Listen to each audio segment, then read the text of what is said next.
Hey everyone, welcome to the Nintendo Prime Podcast, Season 2, Episode 9. It's going to be probably a really good one today. I guess, I don't know. We'll see. We got a little 5-pack for you today.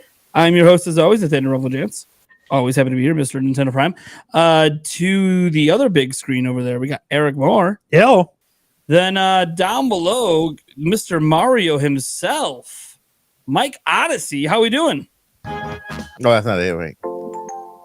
I'm good. You? He's gonna get his copyright already. Getting those custom jingles going. I see how it goes. We also have returning, as always. We're pretty much the same 4-pack of Andres Restart. Of course, this thing doesn't want to. There we go. Andres Restart, how you doing? I'm all right. I'm good. Long time no talk. Feel like we just talked like 2 hours ago. Yeah, we were having an argument. Yeah, What else is new? What else is new? Turn into Andres Research channel later. Upcoming content tease. Maybe. Maybe. Arguments are all the rage this week. How's it going, Mr. Monster Maze? How we doing? I am doing good, given the circumstances. Given the circumstances, yes. We will get into those circumstances soon. Let's get into how we start every single podcast, and that is, what have we been playing lately? Mike Odyssey, why don't you show our special guest how it's done? What have we been playing lately over there, bud? Well, I have only been playing one game. You know, I tried Metroid. I did try it, but my head is too wrapped around with anticipation for Tears of the Kingdom that I couldn't take a break from playing Master Mode in Breath of the Wild to just play Metroid. I think I'll probably go back to Metroid after I beat Tears of the Kingdom. See, I was looking for a Link doll. I only could find Mario. But since you are Mario, how dare you? How dare you? Oh, boy. That's all right. Zelda's good, too. Mario's not. Mario is just the only. It's like the most recognizable character in the planet. You know, that's according to some research and people and little kids. Anyway, Little kids. more than Mickey. Mm-hmm. Tears of the Kingdom. Yeah, I mean, sorry, Breath of the Wild. Listen, wait a second. Breath of the Wild. That's Breath of the Wild. I didn't say anything. All the flack I got this week, and you're playing the game already. I don't even want to hear it. No, I'm just kidding. Breath of the Wild, and Master Mode. Right, I already have. I'm doing it in different mode, like kind of playing it differently, so that I can kind of put more pressure on myself to, make it more difficult, right? But I already completed all the Divine Beasts except for one, which is the desert one. Is in Nabura or Nebraska or something like that. I don't know. Anyway. It's super difficult because in Breath of the Wild, the regular mode, right? All you have to do is just shoot the 4 legs one time with the little arrow, and the guy just goes down. You can climb in and do your thing. But here, every little leg in Master Mode has its own life with the little bar that you have to kind of continue shooting until you defeat each little leg. And then, I mean, it's my 5th try, and I still haven't been able to get into it. It's crazy. Try doing Eventide Island from the beginning of Master Mode. Is that 3 hearts? I did it with 4 hearts though. Oh, that's pretty good. That's pretty good. Yeah, I did it with 4 hearts. I'm stuck there trying to get into that dumb beast that won't let me in because the stupid legs are too strong. And they only give me 20 little bomb arrows, so I have to go buy more because I've just wasted all my arrows on the first try. But that's what I'm doing right now. I'm just focused on Tears of the Kingdom, getting ready. I'm trying to finish it at least a month before Tears of the Kingdom, because I want to give myself a month of rest, my brain. I don't want to go playing a long game to then another long game. Little break, play some Mario Brothers, ignore Metroid in the back, Enjoy the Mario movie in between. Game. You could play that in between. Nah, it's not. Just watch the Mario movie and take a break. That's true. That is very true. And I can play on my Mario Edition Switch that's coming. Oh, here we go. Yeah. Has that actually been announced? I know it was like a rumor from that one Twitter account. I mean, yeah, that rumored thing with that has the same exact date of what GameStop had, kind of, on Mario Day. So it's kind of, they're probably going to give us the same exact Mario. The day after a Mario Direct. Yeah, exactly. A Mario Direct will get a Mario Switch, the same one, by the way, the very same one that we got. It's not even the OLED; it's the base. Yeah, model. I know. Yes, it's just dumb. It's So- just rehashing. Here you go. Have a good day. No, But good news for all of you guys out there who've been looking for an edition model. Nintendo's looks like they're hashing out and re-releasing a whole bunch of edition ones, right? They're doing the Splatoon one again. They're doing the Pokemon again. Sure. So they're just, yeah. And Just it looks like one you're gonna last get your push. Mario Red Joy-Con edition, regular Yeah, Switch right, all over right. again. Red Joy-Con edition. Because you All know, for gosh forbid that one of the two largest IPs that we have in Mario and Zelda are like the only ones without special edition Switches. But we have Splatoon. We took care of that. Yeah, yeah. But Mario and Zelda, we just you get The thing Joy-Con. is- You the get thing is the Skyward Sword Switch itself Joy-Con and Red is- Joy-Con. The Switch itself is a special edition Zelda. Oh, there you go. It was a launch with it. So Yeah. Okay. Yeah. Yeah. You could try to pass that off if you want. the I Switch still call exists. it- because of It's Breath a of the one. Wild. It's a 1-2 switch machine. I don't know what you're talking about. That launched with the two. You can argue that the white Switch, the very first one, is the Metroid edition. Oh, it is. It's the Emmy version. No, there we go. See what you guys are doing. I mean, I'm gonna you're say this. I'm gonna start saying, you know what? I don't care what special characters or colors they give out until they start packing more than Mario Kart 8 Deluxe in. I don't care. Dude, It's not a special edition or anything to me. we might get Mario Odyssey DLC. Well, I don't know about that, but there's supposedly Where's this the X button? leaked one is going to have Mario Odyssey actually in it, which I find hilarious because Mario Odyssey isn't selling anymore. So of course they're going to bundle it in for the movie. Exactly. Yeah. Yeah. Oh boy. Anyways, Well, if all there's right. no DLC. Monster Maze. What have you been playing lately? It's been a while since I touched the Switch. I think Xenoblade 3 was my last big time investment. No matter what you play. Which was back in September. I'm very much split between my two choices of platform are Switch and PC. Yep. I've always been a big PC gamer, so I've been a bit on a nostalgia binge. I finished all the Half-Life games from start to finish, including Black Mesa. I didn't play Half-Life Alyx because VR kind of makes me nauseous, so I skipped on that one. I've been playing all the Metro games, not Metroid, Metro. Better than Metroid. Better than I'm Metroid. crying. Yeah, all the way up to Exodus, and I'm gonna be picking up Blank very soon to play with my wife. That's gonna be a fun game to play, like the black and white game where he plays the little wolf cub and the fawn. Other than that, yeah, same. Also, very much preparing for Tears of the Kingdom, and focusing on my content. Nice. Yeah, we'll have an interesting conversation, I think, about that later. Eric, come on down. What have you been playing lately, bud? I did it. I beat Cursa. Whoa! Yeah, Oh. He finally beat did. the game that he's been I playing did. every I did. podcast for 2 months. I know. And I am 100% through the first two worlds and obviously Curse's world. Yeah. So, Well, yeah, that Yeah. that was obvious. yeah, that one's pretty easy. So, 100%. You're almost done 100% of the game. There's not a whole lot left. No, you've been there's doing really it not. all I'm along at the way. 90. I'm at like 95, 94, 95 Yeah, there's just a plus couple for- things you can Yeah, do. like the hidden ones Yeah. or something that I missed. Yeah. Awesome. Yeah, picking up a few weapon skins and stuff that I missed too. That Cursa battle is definitely different. I like that. I did. I actually did too.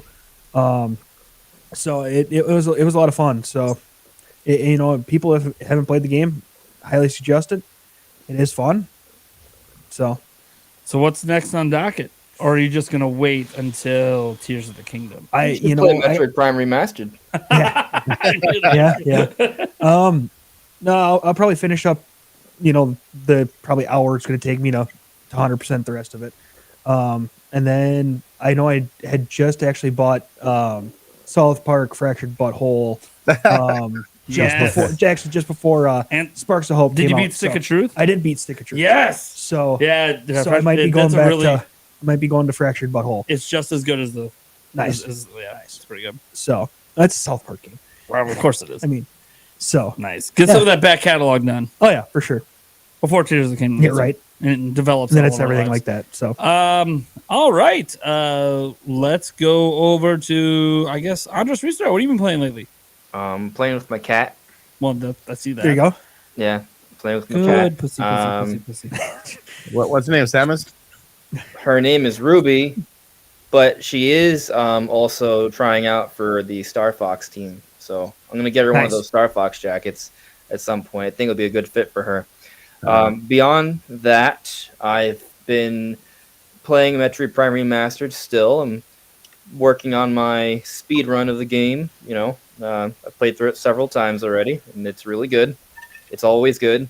It's always fun. I also started Minish Cap because it's on the Yep. Game Boy Yeah. Advance, and that's pretty good too. And also Tetris, the original Tetris on Game Boy That's as well. That's killing. Yeah, it's bad. There's, If I, there's a new series on Apple TV. Is it called? yeah. Yeah. There's a new movie called The Story of Tetris. Oh which my is- god, she drew. Is it that that intense one where he's like fighting with all the different countries? I don't even know if it's a true story. Yeah, yeah. It's crazy. Apparently, it is a true story. Dude, Because- that I saw a trailer for it. It looks sick. yeah, apparently it's a true story. So I mean, it looks really good. I can't wait for it to come out. Who knew Tetris was so controversial? It was It because was extremely, apparently. it wasn't an American who made it. It was No. somebody I think from another country, Like and Russia. yeah, and so yeah, watch the movie. It's really good. Just for the record, my shirt is wet because when she's purring, her nose gets runny. Stop it. Now it looks like almost Just for spotted. the record, he's not just sweating out all his pores. I mean, Yeah. he didn't pee himself on the shirt. That's not what happened. Anyways, yeah, so I've been playing Metroid. I am also planning to do Master Mode run of Breath of the Wild soon. But We got time. I'll finish that in like a week, probably. So I'm just going You to just- kind of... People reminding me how much I suck at Zelda. Dude. I beat Metroid Prime. It's just, I don't know. It's just games that I played a lot of, Well, you don't have any kids or anything, so that's why you can just sit there and 8 hours straight, 10 hours straight, and just Yeah, do. I didn't get a video out today because my kids didn't have school today, so they got homeschooled. So I have no idea. They're getting homeschooled tomorrow too because we have a lot of snow that fell. Honestly, I Um, wish I had more time. I feel like yeah. I don't have enough It time. really wasn't all that much. No, Yeah. Mostly what Well, I've been it's doing supposed is to keep playing snowing Adobe all night. Premiere Pro. Just nice. trying to edit. Yeah, at Like- least I have something recorded that I can release at any time because it's not a news video. So yeah, I finally I just restarted. Stop yelling at me. I played Metroid Prime Remastered. And he hated it. So I yelled it out some more. I hated it. I did not hate it. Oh my god, I'm not sure if I'm gonna beat it because I've already beat Metroid Prime a bunch, but it's also not a super long game. And based on where I am, I don't know. I mean, Andres knows how far I am into the game. Bro, you can Um, beat it in a sitting. Come Yeah. on. Okay, but what you have to understand is that a sitting for you is not the same as a sitting for me. A sitting of uninterrupted gameplay is like 20 Yeah. minutes. Doesn't exist. Yeah, especially with your I have kids. 3 kids. Yeah, especially with your It kids. just doesn't happen. And one of them always wants attention. Listen, I understand kids may definitely be challenging, but do not assume that I'm not a busy person. Okay? I am very tired right now. When's the last time that you only game for 20 minutes? Only game for 20 minutes. Sometimes I turn on my game and then a whole bunch of jazz happens and I never play it. Why for you? days. Okay, That- but when you play it. When I play, it's usually like right before bed when I should be sleeping. So it's longer than 20 minutes. Got it. Oh, sometimes I just pass out and just listen to the music of the game. Pass out sleeping. Yeah. Like, that was like my favorite thing to do when I was playing Xenoblade Chronicles 3. Like I Nice. would play and then I would just kind of sit there and listen to the music, watch the scenery, and pass out. And then when Nice. my hours get really high in the game, it's not because I leave it on. Andres falls asleep and Link's running around in circles through the fields, then just runs directly into a freaking guardian, just gets Oh, destroyed. I tried that with God. Breath of the Wild. It doesn't work out as well because a lot Yeah. of stuff happens there. No, yeah. Yeah. So anyways, play Metroid Prime Remaster. It's really good. Well worth $40. I already liked Metroid Prime, so like it's not really like I thought it would be bad anyways. Go get it. It's only $40. Today's the day the physical copy is supposed to be out. Apparently a bunch of stores didn't have it, but then some stores did. I don't know if there were shipment delays, but either way, today is technically the release date of the physical version if you've been waiting on that instead of digital. And this week also has other games going. Octopath Traveler 2 and Kirby dropping this week. Reviews are out for, I think, both of them right now. So, and by the way, Octopath Traveler 2 demo, as confirmed on a live stream, totally forgot. You could play that. It will transfer into the game. So you're just getting an early start to the game. See, I'd play that, And- but I don't have time. Yeah. Yeah, that really affected your ability to do Metroid Prime. How many playthroughs of this have we had? It's only been out a week. 4 times. Yeah, but How many times have you beat it? listen. I can beat the game in like 4 to 5 hours. That's awesome. So you spent 20 hours in the last week playing one game. Since last Wednesday. I mean, I'm just throwing out there. Like when you tell me, oh man, I beat the game like I don't know 4 or 5 times. It takes me like 4 or 5 hours every time. That is an exaggeration. It might be an exaggeration. I can't remember a time that I've had 20 hours in a week to play games. I know it's weird. Like, how does he run a gaming podcast and he hasn't even game 20 hours? It's been 2 weeks already. Busy, man. It's been 14 days. Yeah, I know. It came out. It came out 2 weeks ago.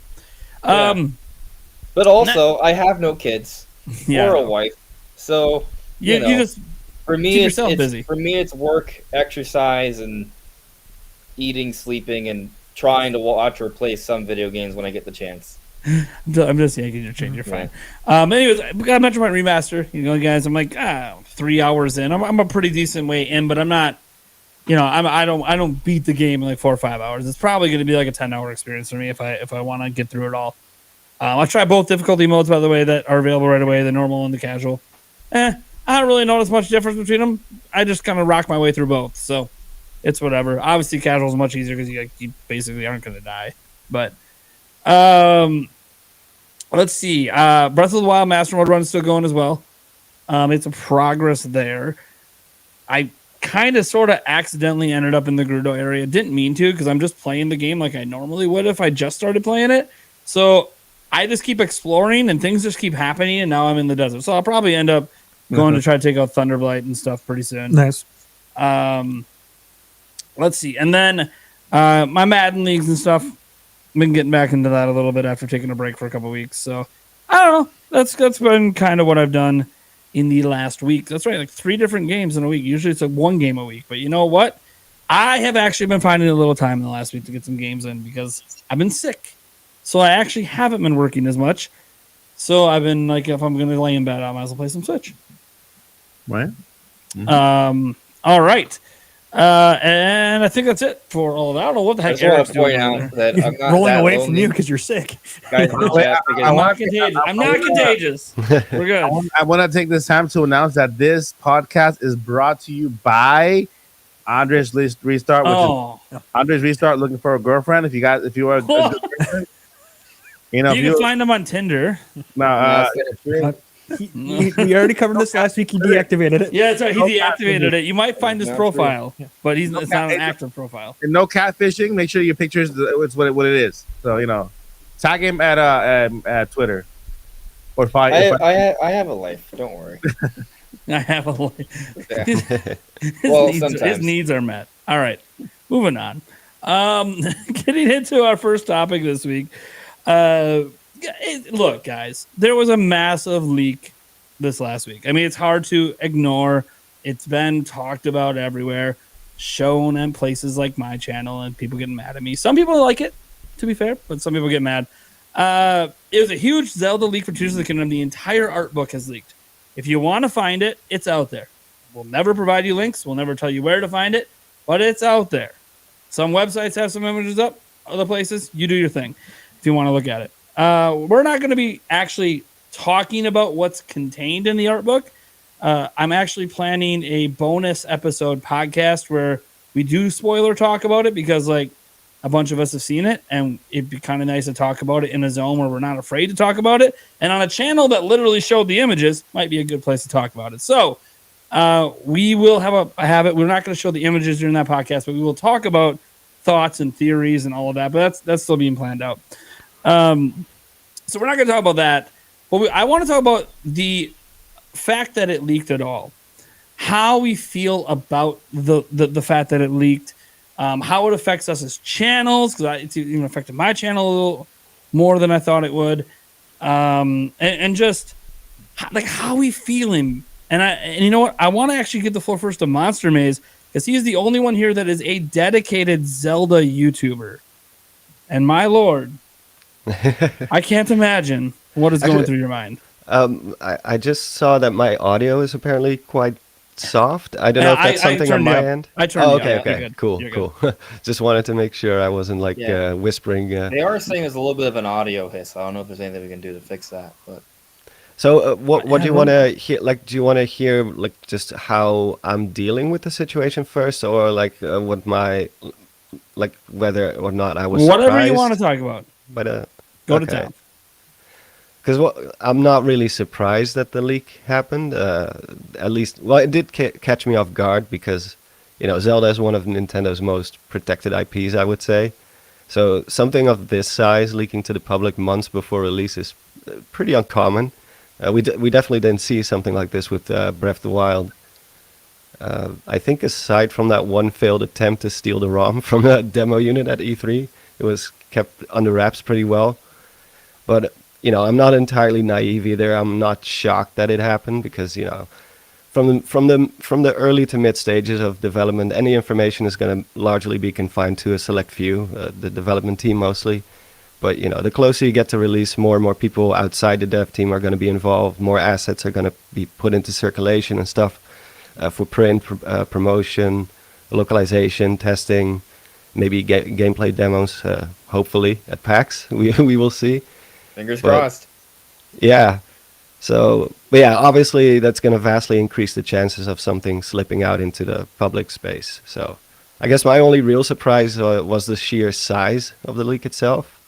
If it was just one or two photographs of someone, someone was able to sneak in a few photographs from the printing press, like sure, but like the whole thing from cover to cover, like how did they even have enough time to do this without anyone noticing?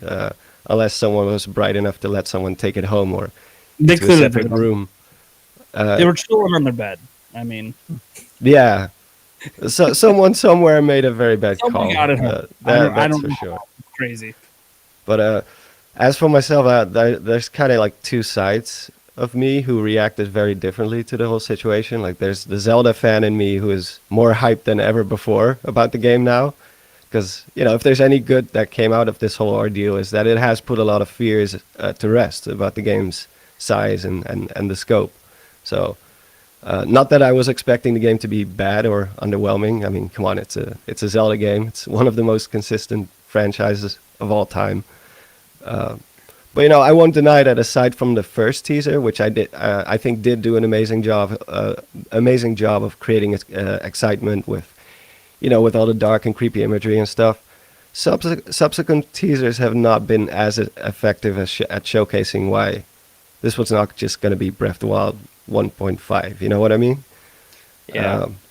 I mean, sure, we had the whole Islands in the Sky concept revealed for the first time in 2021, I believe, and but as far as we were concerned, it was still the same map from the previous game, just with a couple of floating islands above it, and everything that was shown after was kind of just more of the same. So I can see why not everyone was entirely sold on the game so far, especially those who haven't been with the series since the 90s, like myself.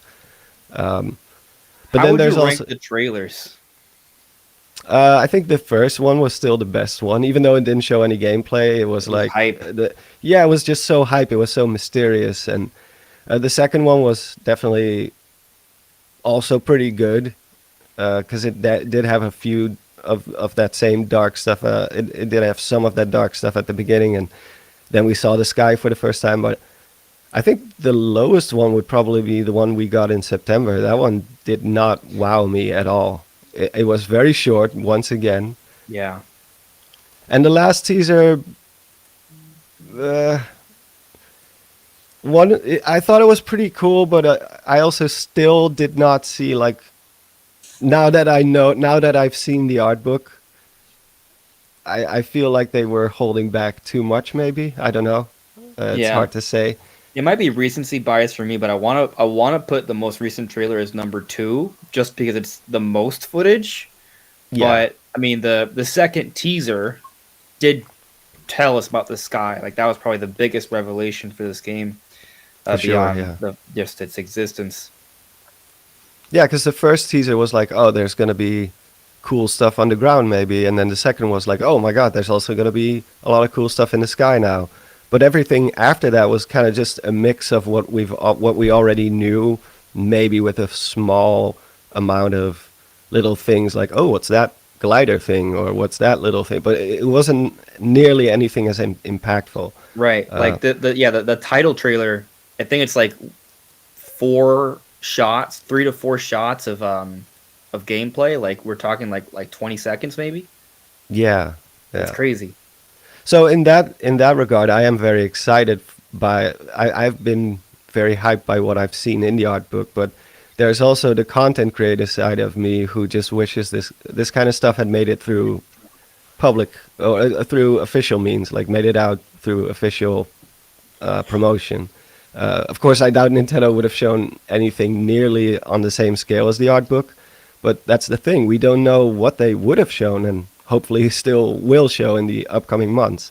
And I do feel kind of sad that the surprise factor of that will likely be severely diminished, because instead of going, oh my God, what's that? Man, this is crazy. There's going to be a good chance that I'm going to be like, oh, that's that thing from the art book. And oh, yeah, we saw that on page 55. You know what I mean? It's not going to have the same impact anymore. And that does sadden me just a bit. You ever wonder if Nintendo sometimes reacts to leaks and changes like their announcement plans? And I only bring this up because like you look at like the Prime Remastered situation, right? Like that thing's been rumored for years and it was expected for November, and then all of a sudden they just shadow drop it February. Because it was like, like the most popular, most common, most known rumor. I feel like a lot of people wouldn't have been surprised if maybe it was announced in the September Direct for February, but because they were like, oh, people know about this, let's just not show it and then shadow drop it in February.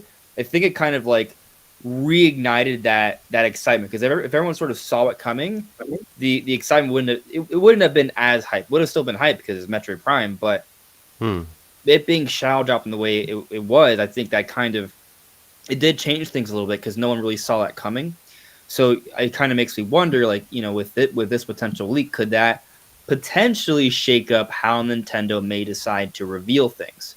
It may also be too late to change things around because we're so close to release, but it does kind of make me wonder, sometimes Nintendo maybe adjusts how they reveal things based off leaks. I would think that most of the promotional stuff that they have has already been made, so I don't think it's gonna change that. I don't think they're gonna change what we see in terms of the footage or any other. I mostly think like timing, if anything. Timing, yeah, timing maybe. Maybe it will actually speed up the whole process now that it's out there. I kind of want them just Yeah, they're just gonna be like, but it's clear that they had a vision for how they wanted to, because that's kind of the whole situation. Like everyone is suddenly a marketing expert now. They're like, some are even blaming Nintendo for this leak, being like, well, they should have shown the game more. It's their own fault. I'm like, what kind of logic is that? The developers should be given the chance to decide how they want to expose the public to their projects. It's their IP, and regardless of what you, I, or anyone else thinks of that marketing strategy, there's no justification for taking that choice away from them. Like if I was making a video game or a movie or whatever, and some bozo stole my assets and leaked them to the public just because, I don't know, they feel like I owe it to them to give them more information on it, I would be pretty upset too if something like that happened. So I will never condone I will never condone leaks like these. But of course, I don't blame anyone for looking at them, because it's out there now. There's no stopping it anymore. Once it's on the internet, it's basically public domain. So it is what it is. But I do have a problem with the way people are reacting to it, because some people also kind of downplay the leaks. I don't know if they do that because they just don't care, or they feel like they want other people to look at them too. I'm not too sure, but it's I don't know. It's a weird situation. I think it's really nuanced. And obviously for you as a dedicated Zelda YouTuber, it's extremely challenging, right? But like even for me, right? Like as Zelda's definitely a big part of my channel too, and just like trying to navigate how am I going to handle this? Am I going to have like a dedicated like spoiler discussion? Am I going to not? Am I going to alienate people? Even when I put out like my dungeon theory video, that video was 90% conceptualized and planned before the leaks happened. It was just edited afterwards. But everything that was said there was pretty much what was going to happen regardless of the leaks. But I put out the video, and I got some attacks accusing me of leaking things and spoiling things, and it had nothing to do with that. But the perspective of the video changed just because of the leaks, and that impacts things. And now moving forward, if I want to talk, because I've seen the leaks, and I have theories I want to talk about, but I have to be careful about what I say. Like I want to be as sincere, as genuine as possible. But if I know something because of the leaks, and then I make a theory video that could potentially be impacted by a leak, but not say that, it's just a very weird, tricky situation to navigate.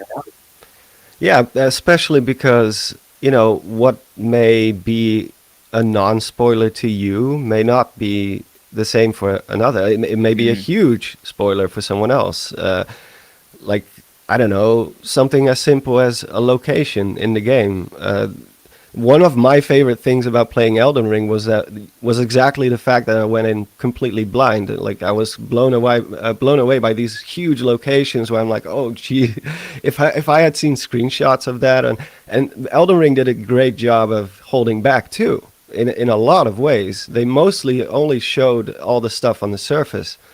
We didn't know there were these whole sections of the game that were completely separate and magical and huge, and had I seen that beforehand, I may have not reacted the same way to those, like when I was actually playing the game.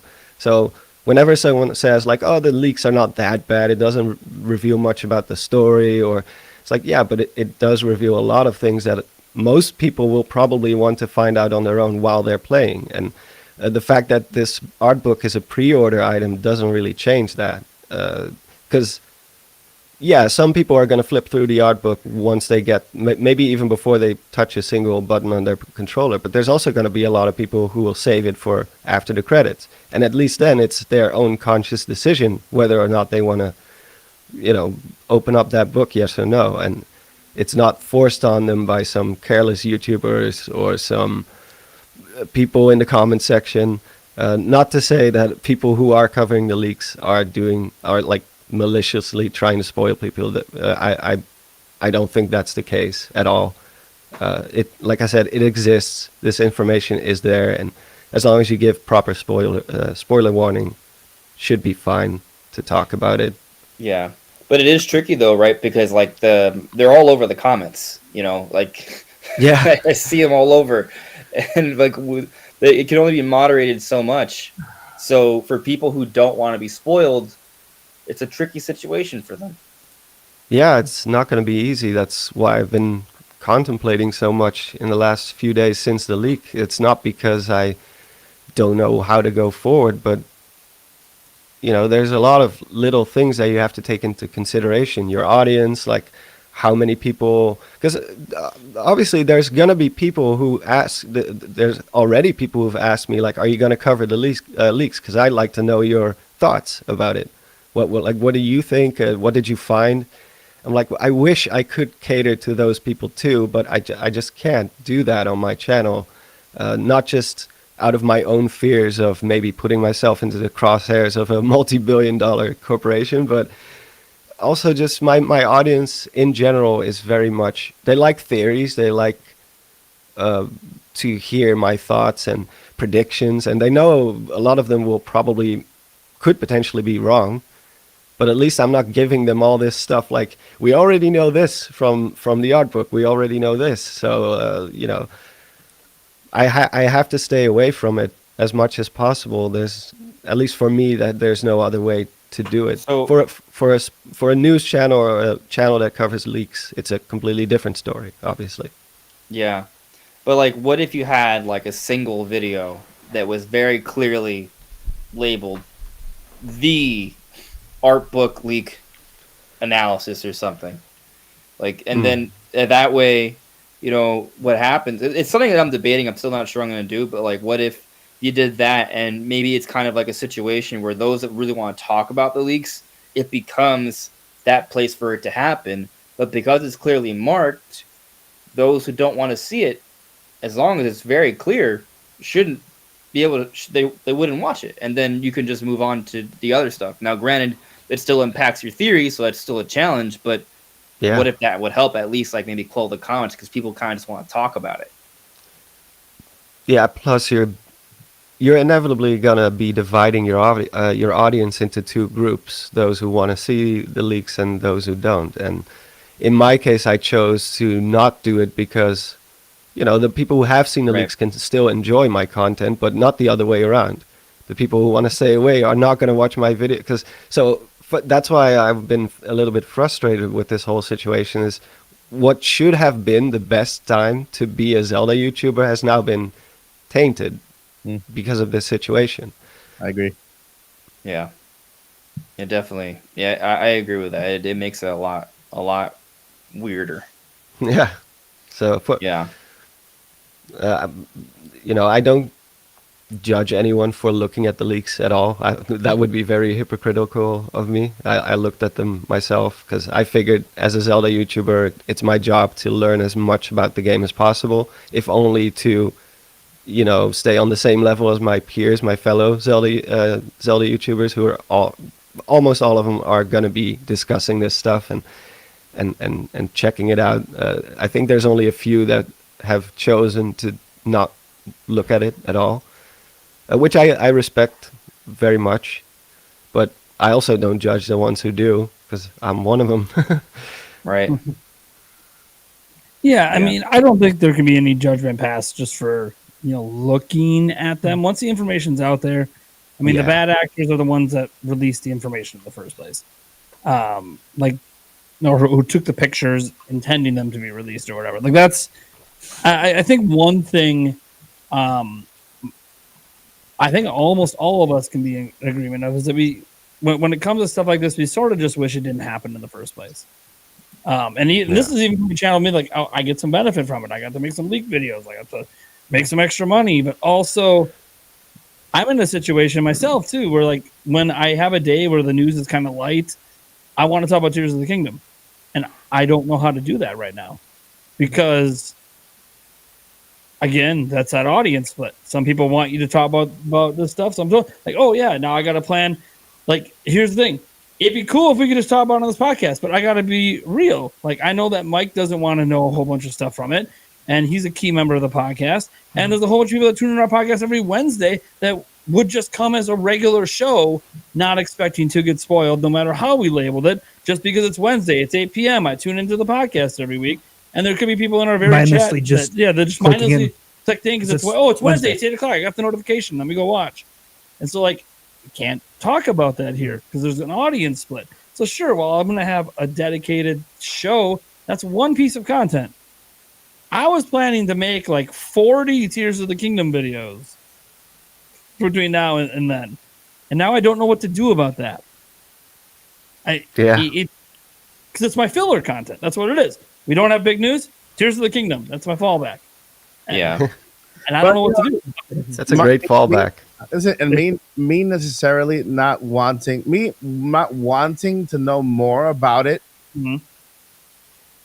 As okay, I'm not as like everybody knows I'm not a Zelda doctor, like I call him, like like Zelda lore and study all that stuff. PhD in Legend of Zelda. Just listen, I the only two Zelda, Zelda you're going to shrine. listen, the only Zeldas I've beaten have been Zelda 1 NES because I was back in the day. I was there when I got it the first time. That's how old I am.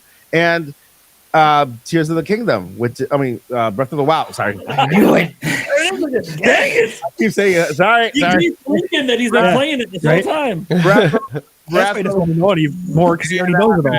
and Breath of the Wild, which is now my favorite game of all time. It's because I love exploration. I love surprise. And I see it this way. I knew little about Zelda going into the game, and Link is coming out of having amnesia, not knowing where he was or anything like that. So I felt like I was actually Link, discovering throughout Breath of the Wild, discovering everything with him, which made it so much more wonderful for me to explore the land and to see all the amazing structures and even I'm playing right now Master when I'm still wowed by structures that I missed before and looking at these tall mountains and cliffs and this entire world that was built for us. I'm looking at it because I have a degree in digital media and a minor in marketing, and I've worked with marketing teams in the past for a lot of products. There is a lot of heartbroken people right now. Yeah. There are a lot of heartbroken people in the background, especially people who worked on this art book, and they wrapped it up very nicely. It was supposed to be a special edition, and they wanted to hand it to you personally on the date they set for the release, right? And that's why when I saw that, I'm like, wow, I'm heartbroken for them. And I actually called a friend of mine, and I think I spoke to Nate about this friend of mine from school, the teacher for the marketing area. How do you think they feel? I said, right now, there's a lot of people crying. There's a lot of people upset. There's a lot of people, they're devastated because to people out there, it's just a book with text and words and images. To them, it's a passion that they've been working on for so long.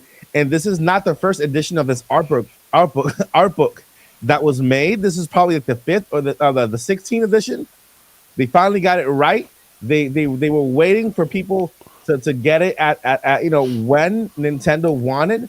And then when it comes to marketing, guys, you have to understand that companies like Nintendo, companies like Apple, companies like in media, in gaming, in movies, they're trying to tell a story with their marketing. They're trying to get you ready and hyped for that day that you open that gift up and receive that gift that is Tears of the Kingdom.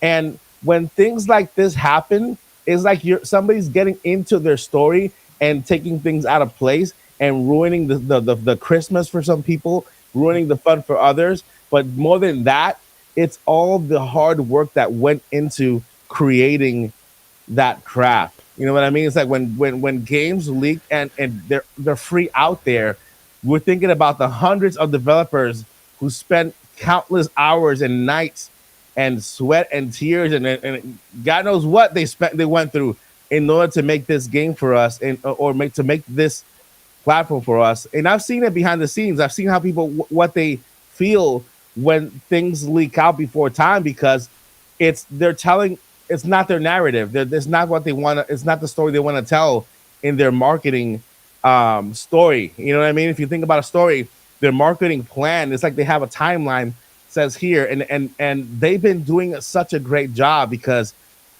this is why Tears of the Kingdom is the most anticipated game of the year. Oh, they haven't been showing much. It's the most anticipated game of the year. That's part of their marketing. It's the most, it's the most anticipated. They're doing a great job. Oh, they're not showing this, they're not showing that. What are you anticipating it? Yes, my anticipation is at a level that I can't stand. They're doing a great job. It's interesting you bring that up because this is another disagreement Nate and I have because the other day I brought up on Twitter that I felt that this impacts kind of their marketing a little bit in the sense that they're being quiet, and I feel that part of the science is because they know how the Zelda community is, and the Zelda community includes a great deal of theorizing. So they gave us honestly more than enough material to come up with a lot of good theories for a little bit. And then they'll give us more information as we get closer. But with this leak, it kind of throws that out of whack. Like that silence was contributing to the speculation, to theorizing, which in a way markets the game.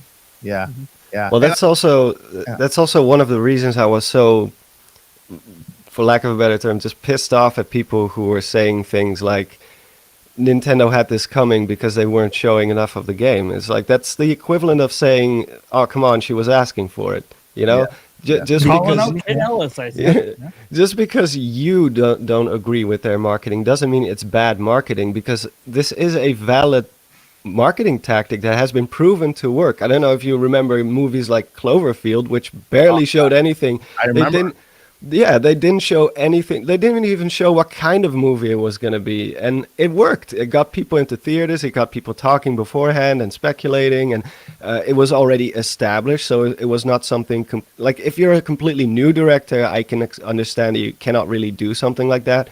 But these were like the guys behind Lost. And some other big projects that they've already done. And this is Zelda. We know it's going to be a good game. So why are you so afraid of them keeping quiet a little bit? Because it was also working. There was so many anticipation about what we were going to see, and now that has been taken away from them. That, like you said, Mike, the opportunity to tell their story through their marketing has been largely taken away from them, and that's just all because of impatience or clout chasing. Because it does seem like this whole leak was a bit of a clout chase too. Because I have talked to some people who were close to the leaker, and they immediately started like, "Can you give me credit if you show any of the images on your channel?"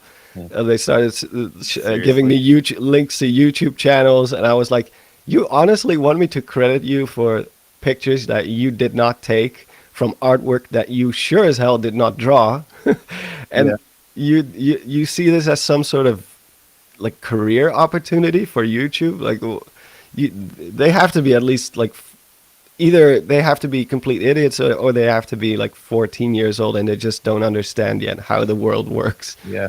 There's a lot of, I think, a lot of angles there, right? Like, I think some people just don't understand how YouTube works. Like, Yeah. if you think that a single like leak situation is gonna like spiral you up the food chain, like it doesn't. It doesn't really work like that. Not at all. No. I will say this though, to err on the side of positivity.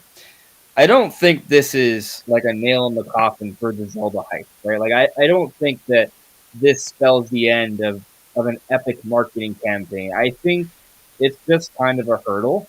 And once Nintendo's prepared to give us more information, it'll kind of rectify that damage, I feel.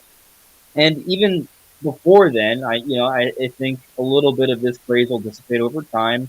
The theory videos will resume. The conversation will continue.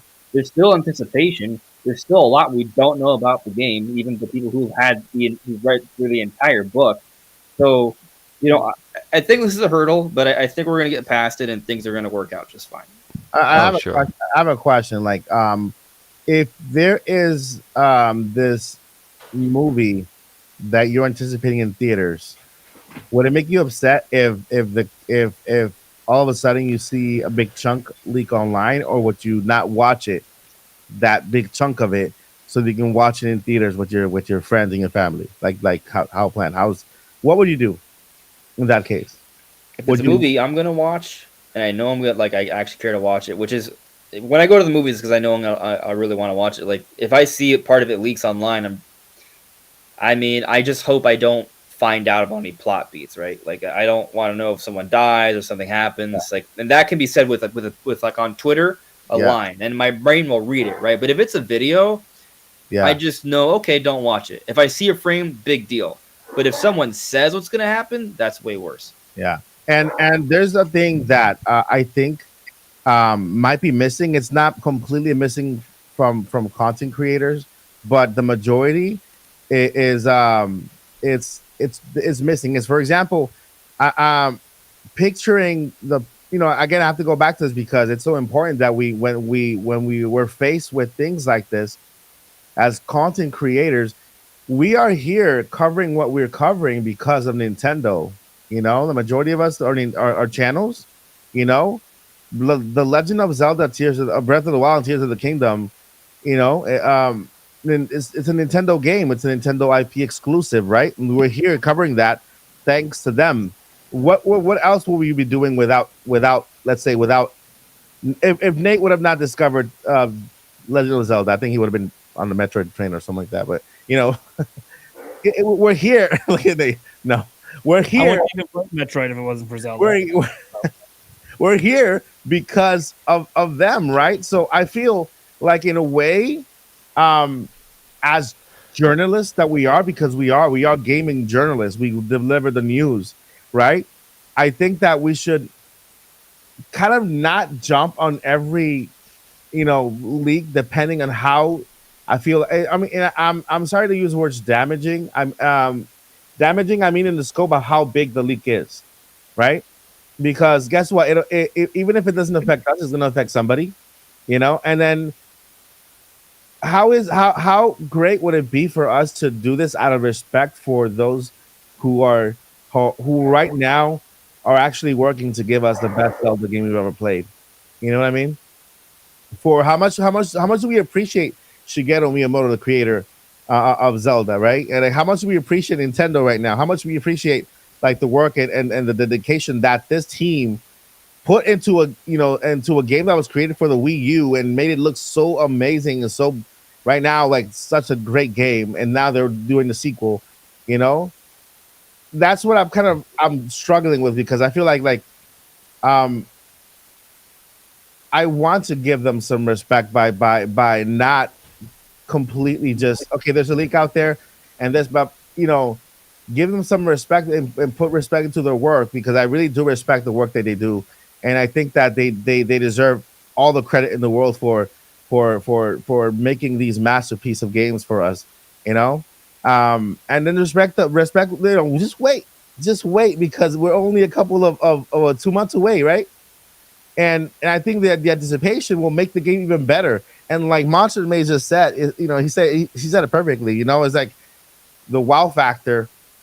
The wow factor is one of the biggest things that control me at least for a game. Like it really influences how I feel about a game. And then seeing things on the image, oh yeah, I remember that from this image. I remember that. It takes it away. It takes away that little piece of. And I know not for everybody, but for some people it does, you know.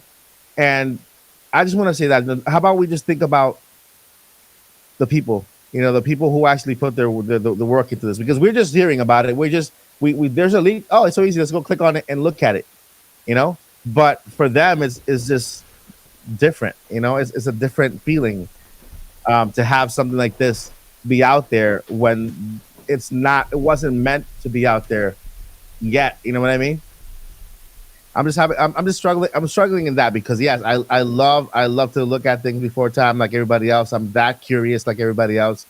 But there's this other side of the story where you think about the people who worked on this, and just like games that leak and then there ROMs out there for free and people are downloading it illegally and then you know what I mean. It's type of disrespect towards the developers that put their hard work into this game and in games in general. You know what I mean?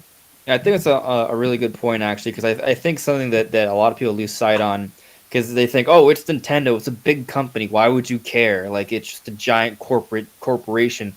But what people lose sight on is that this giant corporation, this giant company, is a large group of people, of individual people that are working their heart outs for these products, right? Like the entire Zelda team, each person is working every day to create a masterpiece. Like they are putting their heart and soul into this, and it's not just with Zelda; it's just across the board with any video game project in the industry. So when someone wants to like say, here's an amazing example. So remember the Bayonetta 3 controversy?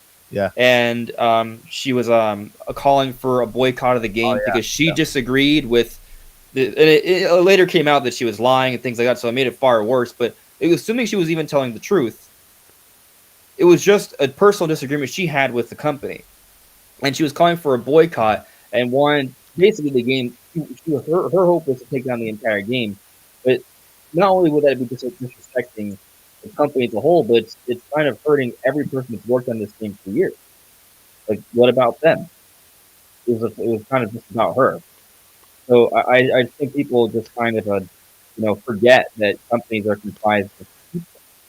Well, it's because it's a popular sentiment, the little guy versus the big guy, the big corporation, the big evil building with glowing eyes who's who's racking in all this money. But I've worked as an animator, as a freelancer. I've worked for on jobs for big companies like Coca-Cola, for example. They're people. They're just like you and me who are just doing their job out of passion and just, they have to pay the bills. And for example, if I make an animation for Coca-Cola for an ad campaign and I just carelessly slap it into the public space, either on my resume or somewhere else, before that campaign was supposed to be going live, they might pull the campaign, which means I'm ruining the life of the cameraman who shot the footage, of all the actors in the footage, of all these people who were involved in the creation of this.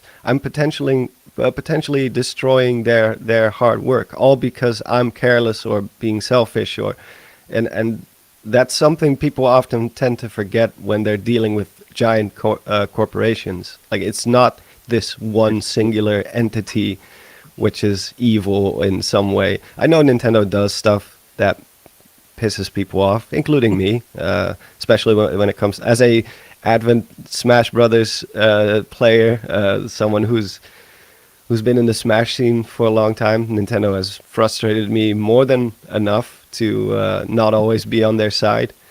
But on these types of situations, where as someone who has been running my own company for a long time, have been dealing with big, huge companies for a long time, I can tell you that it's not as black and white as that. It's not always a David versus Goliath situation. Sometimes David's the asshole, so to speak. Sorry if I don't know if I can swear, but You're fine. okay. Yeah, look, it's a fascinating situation. I feel, I always have this lingering feeling that this is such a weird thing to leak at this particular time, this far out, that I always just have that tinge that was this one of those intentional leaks? Because how the hell did this even happen? But reality is, we have no idea how this happened. Okay, the amalgamation of who took the images and how they got spread originally to end up hitting Reddit and hitting everywhere else. I have no idea how it happened. Didn't talk to people trying to get clout for it, so I have no clue what was going on with it. But what I kind of look at is, like, in this situation, there's going to be people at Nintendo, assuming this wasn't an intentional leak, that are very distraught and upset about it. But the real people's lives that are probably most impacted by this is, I kind of think this happened from the company that Nintendo hired to print the copies, and one of them took it home. And the thing is, if that particular person isn't sussed out, or even if they are, they just wrecked the entire reputation of that entire company. Yeah. That printed. Like, Nintendo's never going to go back to them again. And other companies, Nintendo's going to tell Sony, they're going to tell Capcom, they're going to tell other places, like, hey, you're doing an art book, don't go to them. So it potentially could have ruined a whole bunch of, I don't know, careers, businesses at least. It could have ruined a whole business and cost people, jobs, because they might not get hired as much anymore for what they were doing. Again, this is assumed that's how it got out. There's also in my mind that since this got to someone's house, like, I have to imagine there's oversight at those places. So I kept wondering, I really hope this wasn't like a management person at Nintendo who brought it home and then their kid decided to take it and take pictures. In that case, I feel really, really bad for that person. I don't know how much trouble they'll get in for that, but because I don't, because it could, if it's anybody, if it's a grunt employee, I imagine you're probably fired. That's that, because you shouldn't.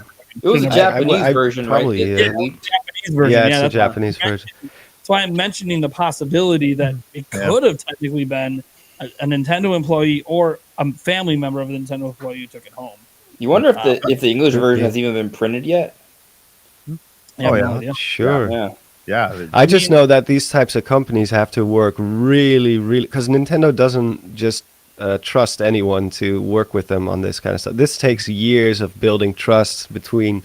Because I've interviewed the guy who works at Dark Horse Comics, which is he's like one of the lead editors for. He's done Creating a Champion for Breath of the Wild, the huge book that they created. Best Zelda book ever. Yeah. They made a couple of. They did the localization of pretty much all the books here in the U.S. and in Europe. They helped put it out there, but he also said, like, this. Working with Nintendo, you really have to be on your toes. You have to, not like in a bad way, but they're very adamant about quality. They really want everything to be right, and they go through hundreds and hundreds of revisions, and they, as a company, have to work for years to get them to convince Nintendo that they are the company to do this for them. So if this has any ramifications for the people who printed, like the company who prints these books, I would feel bad, especially if it was just one guy who decided to throw a wrench in the whole system by publishing these photographs. Yeah. This also might have something like that might be kind of why Nintendo's not at E3 this year either, because they changed the company that's running E3, right? So that might play a role in You know that what's too. weird about And that? on PAX too. They also run PAX, and Nintendo's at PAX, So so it's like literally Yeah. the same company. But Like, different Really? situation though. I They're not mean, sure how they're going to run E3. Nintendo They might not have any games in the second Yeah, half. that's true. They might not have anything to present at that time. They have something to Yeah. present now, Tears of the Kingdom, so that's why they're at PAX. But you know, They do have, to be fair, they do have a massive game to advertise, so like it could make sense why they're at PAX. Yeah, assuming Zelda's there. and I'll be at PAX, Yeah. playing that game firsthand. We're all gonna go, and it's gonna be Pikmin. And you know what? I'm No, good. it's not going to be Pikmin. It's going to be Bayonetta Origins, which we'll have already released. Yeah, I don't think it's gonna be one that's already. No, it can't be that one. No, It's gonna be my first time visiting the U.S. Oh, So, nice. Really? Sure. Yeah, Yeah, man, we should all get together and do the podcast live over there. I'm sure. But we're gonna have to get you like a hat that has like your logo on it, like that, and then cover your face. That way, you're not on camera. No, my camera just sucks. I'm not my setup is not built to, because I don't show my face in my videos, so I've never had a need for a good camera setup. Yeah. But you're mostly gonna be seeing pixels and compressed dark video if I turn on my camera, so you're not gonna be able to see much. I have terrible lighting in my room too. Yeah. Yeah, so not to take away the effect from your channel, we can get you like a little thing with your logo on top like that. Yeah. I know who was it that did that? Like every time they get on camera, we could silhouette them like they do with the anonymous people and when they're like reporting for crime scene stuff. like the blur, the voice, and everything. Paint them black, like black them out completely. Oh, Make them silhouette, Yeah, there we John go. has had his face revealed before. Like people Oh, yeah, know how he looks. He exists. I've He's a person. shown my face on the channel multiple times, but usually then it's He's like not for a Arlo. special Days, occasion. you'll find a Google image. It's out. Oh, Much more fun to say if this. Arlo ever has a face reveal, that'll be nuts. Arlo, he shows his face all the time. Yeah, I think Yeah, so. you're right. What was I thinking? Arlo's Maybe blue, man. What are you talking about? Don't ruin. Don't ruin my No, suspension. like Arlo's been at panels, right, where it's just the guy with the puppet next to him. Yeah, Really? he's done fan meetups. Oh, Yeah. okay. So people do know how he looks. Yeah, they Yeah. do know that. Okay. Yeah, how he doesn't put what it. looks He like. doesn't put it out there often, but there's been pictures taken and selfies, and also out there. So Interesting. Yeah, he's like Sesame Street level puppeteer. It's pretty nuts. it's pretty he's pretty good. good. At it. Pretty good at it. Let me just kind of step in Yeah, here a little go bit. for it. So Andres, with your comment on whether or not it changes their marketing scheme, with the leak here, I think with a released game, it may not change it much. It may change it a little bit, but it's neither here nor there. They kind of already have their plan. They may make a small audible, but I don't think it's going to be a massive one. An unreleased game like oh good God, Metroid Prime, they can easily audible if they really want to, because not unreleased, Unannounced. unannounced. With an announced game, it's a little bit harder, so that they may make small audibles here and there. But with an unannounced game like that, they can easily just go, nope, we're gonna move it here, and completely just wash it out a little bit. And You mean like when Jeff Grubb bet his Yeah, hair on exactly. it, and like, And I know Jeff Grubb. we've No, joked gotta about let him it. cut his hair. We've We're joked delaying about the it, but game. it is possible that Nintendo went, we're gonna call an audible and I don't move it. think- I don't Yeah. think that. All I can say that I know is that I know that plans change a lot. Mhm. And Oh, Um, sure. frequently, yeah. Yeah, I don't think the marketing plans really change much for this Yeah. game. And I'm saying, like, I've seen the entire art book. I just don't foresee how that really changed. Yeah, I mean, I only brought it up as a consideration. No, for sure. Yeah, I think that for this, their strategy to just be quiet, if they just keep being quiet, it's like sweeping it under the rug. After a couple weeks, we'll move on. Maybe. Well, I mean, their marketing strategy in general for this game has been a little strange compared to a lot of their games. Yeah, and that's the thing. I think they just go on. You know? Yeah. What effective? But effective. It's very effective. It's just interesting seeing. Sorry. No. Go ahead. Yeah. I was just gonna say that it's just interesting seeing how their marketing strategy can kind of vary by game, right? Like you look at not Metroid Prime, look at Metroid Dread, right? Game sold about 3 million, solid for like a B tier Nintendo title, but they marketed that game to Kingdom Come when it came out in 2021. It was like their most marketed game at E3, and then Metroid Prime Remastered, they let people think the rumor was a sham, and then they just shadow drop it. Listen, Andre, I hate to break it to you, man, but Metroid needs all the marketing it could get in order to sell at least 1 million. You know, so that's the difference between Tears of the Kingdom and Metroid. You know, well, Metroid. Listen. Pretend you're at a WWE event. All right, you got the big wrestlers, you got the mid card, you got the people that the unknowns who opened the show and everything. Right? You know, people are there to see the main event. They know about the main event. They know who they are. They don't need to talk about them anymore. You know, you got to bring up pack seats without the main event. It's gonna be pretty disappointing. You know what I mean? So hope. Of course, with Tears of the Kingdom, they have said close to nothing, and still yet is the most anticipated game of the year. When Metroid is a niche thingy, right? Like a niche thing. You guys call it like a niche 3 million. Well, here we go. Anyways, the point I'm just getting at though is that it seems to vary by game and not necessarily franchise. Because Metroid Dread marketed a lot, Metroid Prime not marketed at all. They're just relying on the shadow drop. Base too. Some teams may like to market the heck out of things, and other teams may not like to keep quiet and let the or Nintendo is just experimenting. I think it's a case by case basis. It depends on how popular the game is because let me tell you. Of course, Mario, they're gonna market the heck out of it because Mario is the baby. Mario is the main baby of the house, and they're gonna baby him no matter what. Like the 35th anniversary. Zelda also a huge seller, a big game. So this time they understand with it being the most anticipated game of the year. I think if it would have lost at the most anticipated game of the year, maybe marketing strategy would have changed, and they could have. And I'm talking here like in the marketing way, right? Marketing bring here. If it would have won, if it would have lost the most anticipated game of the year, they say, okay, we have some work to do. We gotta figure out how to bring this game a little more and make it the most anticipated game of the year. But it won the most anticipated game of the year. They said, wait, hold up. Really? Okay, so let's go ahead and then let's give them more anticipation. Let's show them something that's going to make them happy, but not enough that's going to make them. We have to let them speculate because at the end, are the best promoters they have is you and me. We're gonna keep talking about it till Kingdom Come.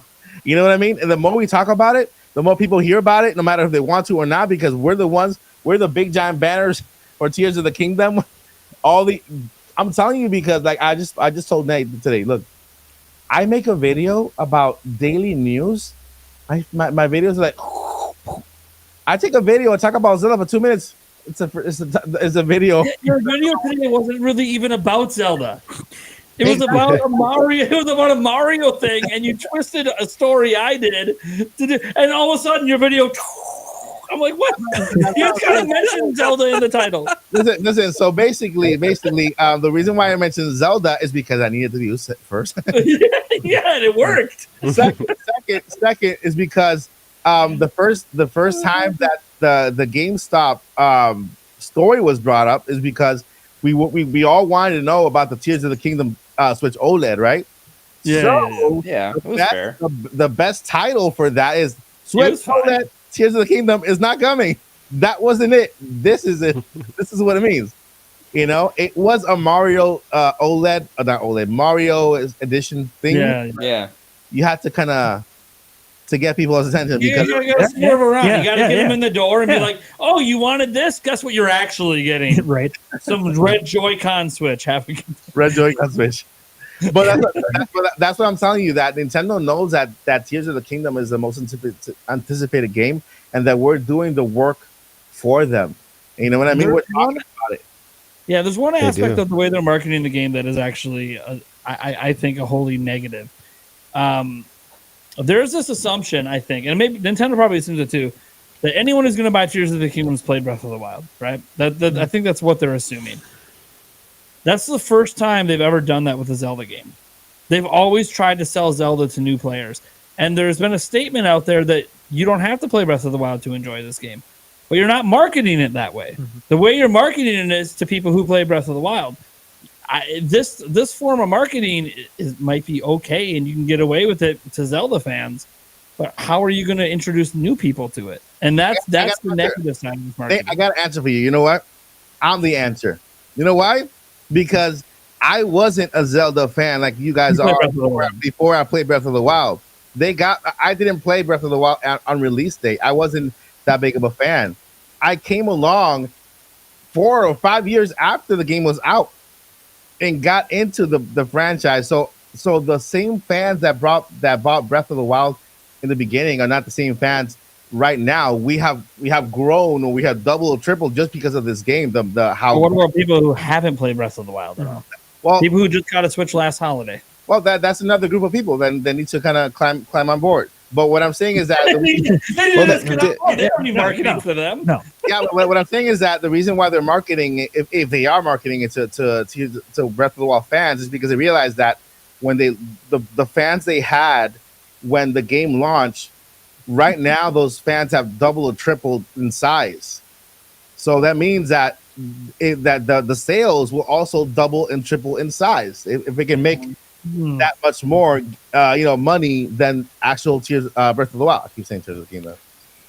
I think they did announce or they did promote it, Breath of the Wild, like in a way, like play this game now to get ready. Yeah, get ready for the new adventure by playing Breath of the Wild. So they did at least acknowledge that part of it. Plus, the circumstances also dictate how the marketing is going to work, because some people like to compare the marketing of Breath of the Wild to Tears of the Kingdoms, because they're like, well, they showed so much more of that game, and they were so much more open about it. First of all, the Zelda team didn't even want that. There's interviews where they speak about how reluctant they were to show more, but the circumstances were. Huh? You think in hindsight that they would have held that same opinion, years later, seeing the success of the game? I'm not too sure, but they didn't have any other choice, because Breath of the Wild was a completely different ball game. It was supposed to sell the Switch. We just came from one of the worst selling consoles of all time when it came to Nintendo consoles, and this game was supposed to be the big, was supposed to persuade people to buy this new system.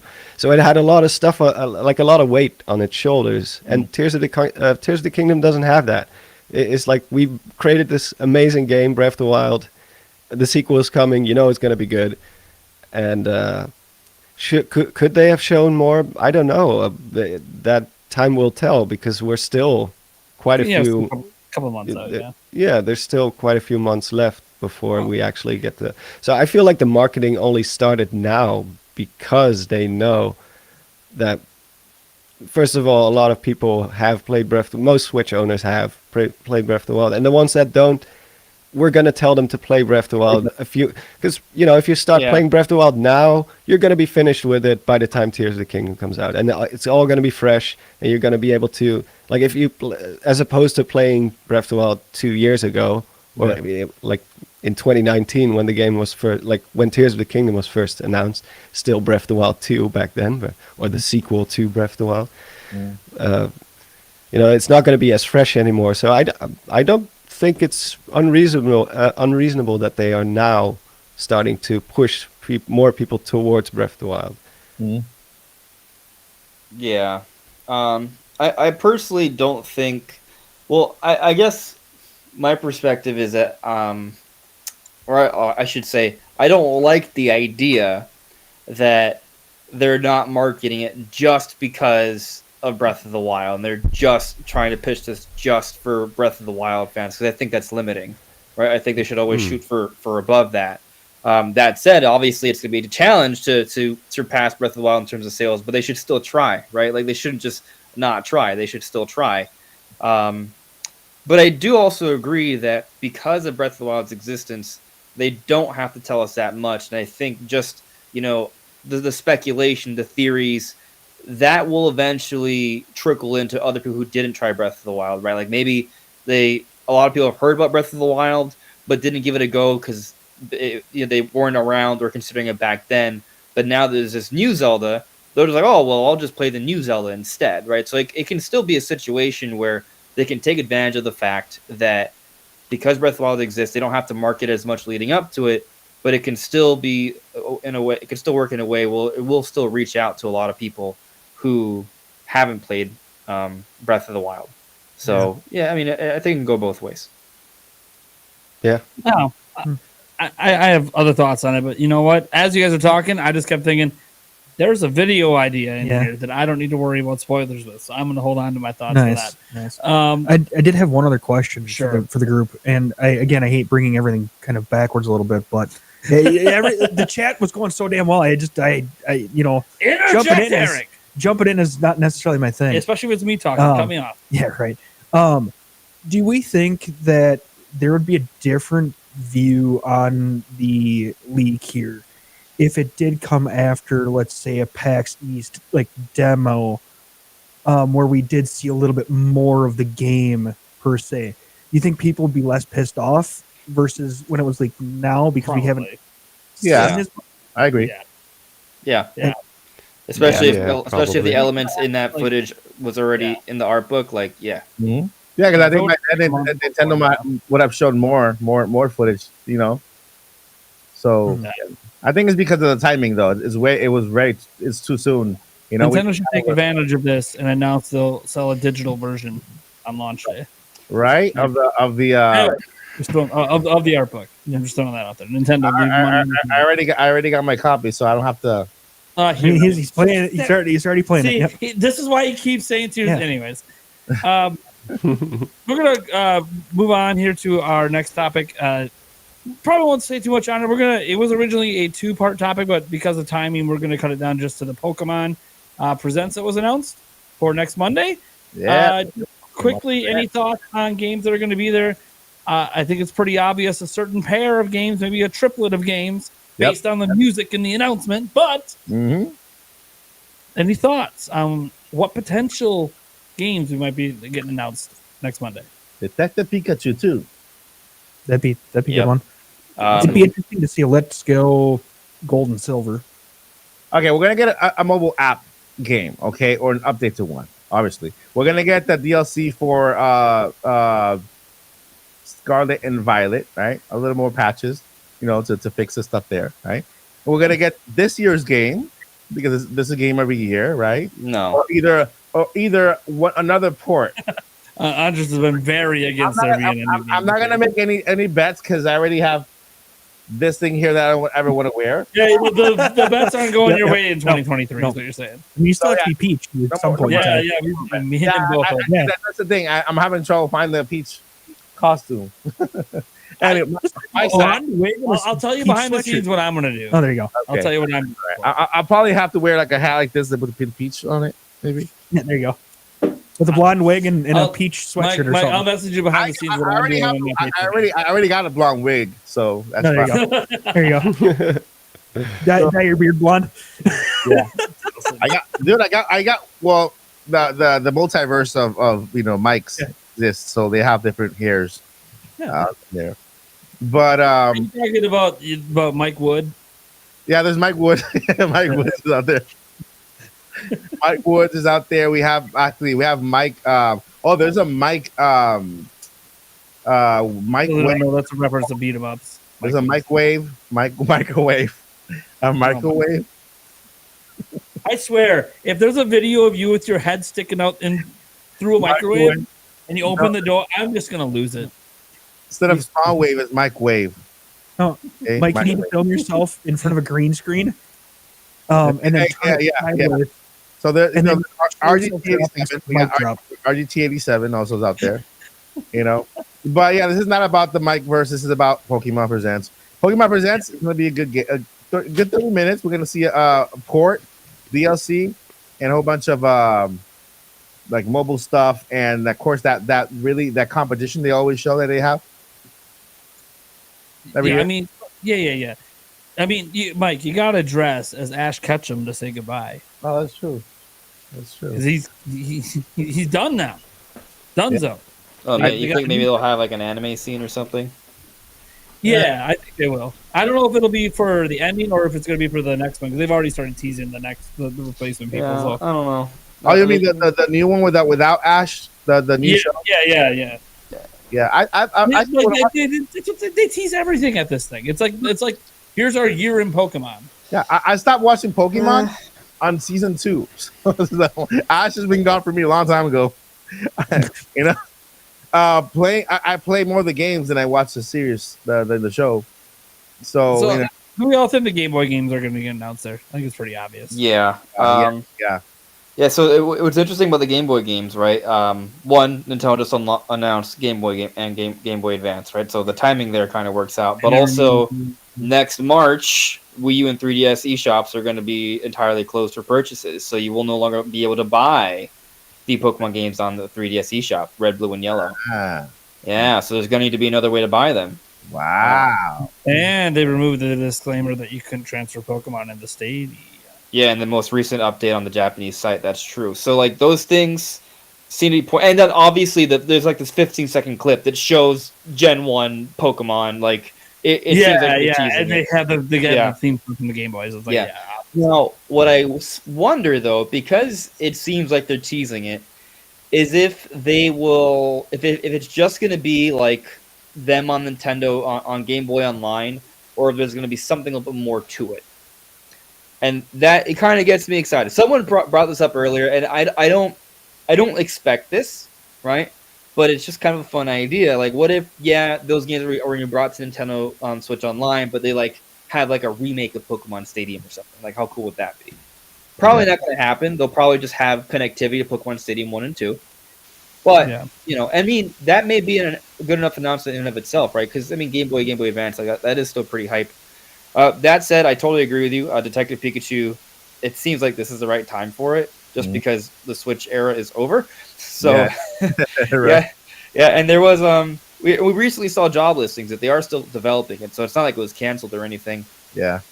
Another interesting thing that may show up though is potentially Mystery Dungeon, because we saw the leak. that the developer of Mystery Dungeon, Spike Chunsoft, their copyright was up to 2023 on the Pokemon website for Pokemon Day. So could be hinting at a Mystery Dungeon game. And there was a leak. That showed a list for Pokemon Presents. It had Mystery Dungeon on it. I covered it like I think about a week ago. Was it like? I didn't see that one. Was that like a good leak or like a? Yeah, it was. I mean, I got it from my Nintendo News, so. Oh, it's 50-50. Okay. Well, was it coming from the Riddler? Ouch! Mike's views do not represent the views of the Nintendo Prime. Hey, they source when they feel like it, and they source when they want to. Right? So, hey, I will say I emailed them about the thing with me, and they did fix it. So I emailed them too, but they never fixed it. Let me see this. Yeah. Sometimes there's like a bigger channel bias. Okay, what should I see? Exactly. Pokemon Presents leak. If I search that, my Nintendo News will come up. Maybe channel like me doesn't matter to them. Yeah, that's stupid. I just want to see. I hate how some people are like that. They only listen to. Yeah, if you have a certain follower count, like it doesn't matter. The source is the source. Come on, like, it's stupid. Anyways, look, the only thing I really have to add, and I know that Andres massively disagrees with us at all, which is totally fine. It's just, I think there could be new games this year. There'll be remakes. I think there will be BDSP style games for Black and White, and I think that's what they'll drop. He wasn't even thinking Black and White. He's just like, The answer is no, by the way, but I'll explain in a minute. 'Cause you're connected And by the to- way, if I'm wrong, I'll wear 2 Donkey Kong hats. I want. Oh! Listen, Wait, I off want. the cheeks, sideways. How do you wear 2 Donkey Kong hats? I On need my the- I need- shoulders. On the I need shoulders. the- On the shoulders. I need the Shoulders. DK's licking his. 2 Donkey Kong hats and a peach crown. There you go. Larry. There you go. There you go. Yeah. Wait, That's how confident he is. You know, the last person was this confident was Jeff Grubb. Didn't go well for him. Yeah, but that was asking Nintendo to reveal something. Before I'm expecting them to not reveal a Gen 5 remake 2 years after Gen 4 remakes that we waited more than half a decade for. Yeah, I'm all for but remakes. I love I remakes. think they sold well enough, and they're just going to use that company again. I didn't buy most of the mobile most of the Yeah. mobile games because of course I can't see them, and I always Yeah. play on the big screens. So I you shouldn't know laugh at that, but it's like it's funny. I'm it like, is literally true. Yeah, anyway. you could see them. Yeah, right. So whenever they say, "Oh, there's a 3DS port on that's coming to the Switch," like, yes, finally, I get to play it on a big screen TV. So I'm all for ports. So hopefully, Metopia, baby. Metopia is coming. Metopia. Anyways, In the Pokemon Presents. Yeah. I mean, the Pokemon. it is on a Switch. I know. I was saying a port. You got one. Metopia. Yeah, so Yeah. hopefully they bring more. I'm talking about Pokemon ports. Though. Yeah. So Yeah, I know. let me explain why I'm being such a Debbie Downer here, right? Because I'm telling Nate he can't have his Gen 5 remake. Usually I'm telling Mike he can't have his Pokemon Let's Go Johto. Pokemon, and you're crapping Yeah, on so it. what? Listen, When listen. did this role flip? Okay, it's because I pay attention to Pokemon just a little bit more. I'm a hardcore Pokemon fan, literally. Okay. Anyway, So explain 3 games in 12 months. I'll explain. Cannot wait for Andre to be wrong. Money. Well, listen, Money. I'm not gonna be. So that's fine. Yeah. All right. So typically there is a mainline release every year, almost. Uh-huh. But there's an exception.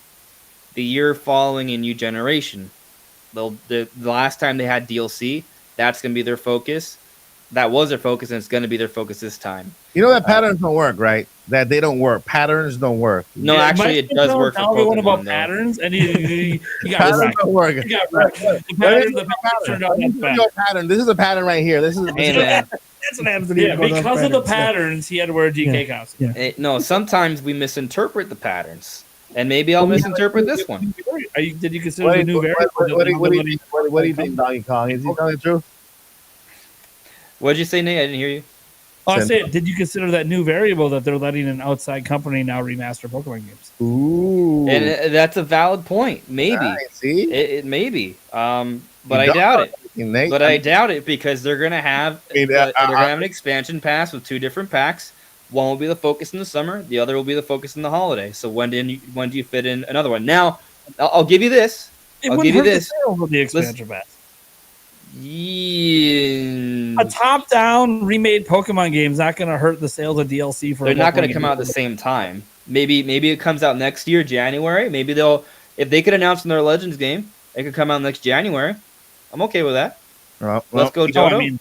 Not Let's Go, Johto, but Just saying another Legends game in general. Just now you got me all excited because another Legends game is yes. Yeah. But anyway, the main reason is simply because it is the pattern in Pokemon. If there's any company that holds to the pattern more than any other, it is Pokemon. It's a new generation every 3 years. It's always like that.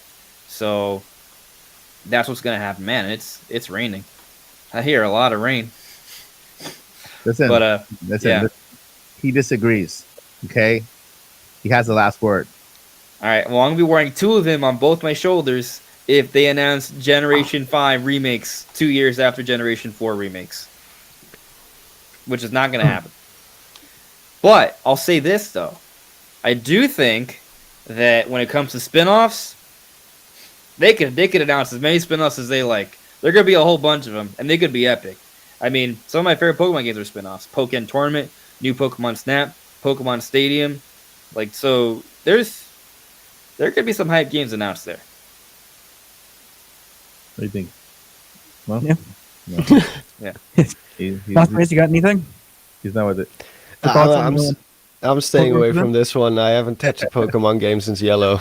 Hey, I'm right there with you pretty much. I mean, I've dabbled in a little bit of a like Let's Go and I bought Legends Arceus, but I only played a little bit of it. So, yeah, I mean, you guys got anything more on Pokemon? Anything else you guys are You know thinking? what I realized? You know what I realized? I have played many Pokemon games, but I've beaten very few, and it has to do with repetition. I think if they're too repetitive, then it just doesn't do it for me. You know, with Scarlet and Violet, I went through the entire. It kept me through the entire game. I passed the entire game. I think it's because of the open world. Because I love exploring. That's the one Yeah. thing in the game that I truly love is exploring. Right, exploring like new places. Just going out of the story just to explore something new. Not staying on a train track and waiting for it to lead me somewhere else. So with this game, I think that it actually that's what captivated me in a cousin reminded me of Breath of the Wild and of course of Yeah.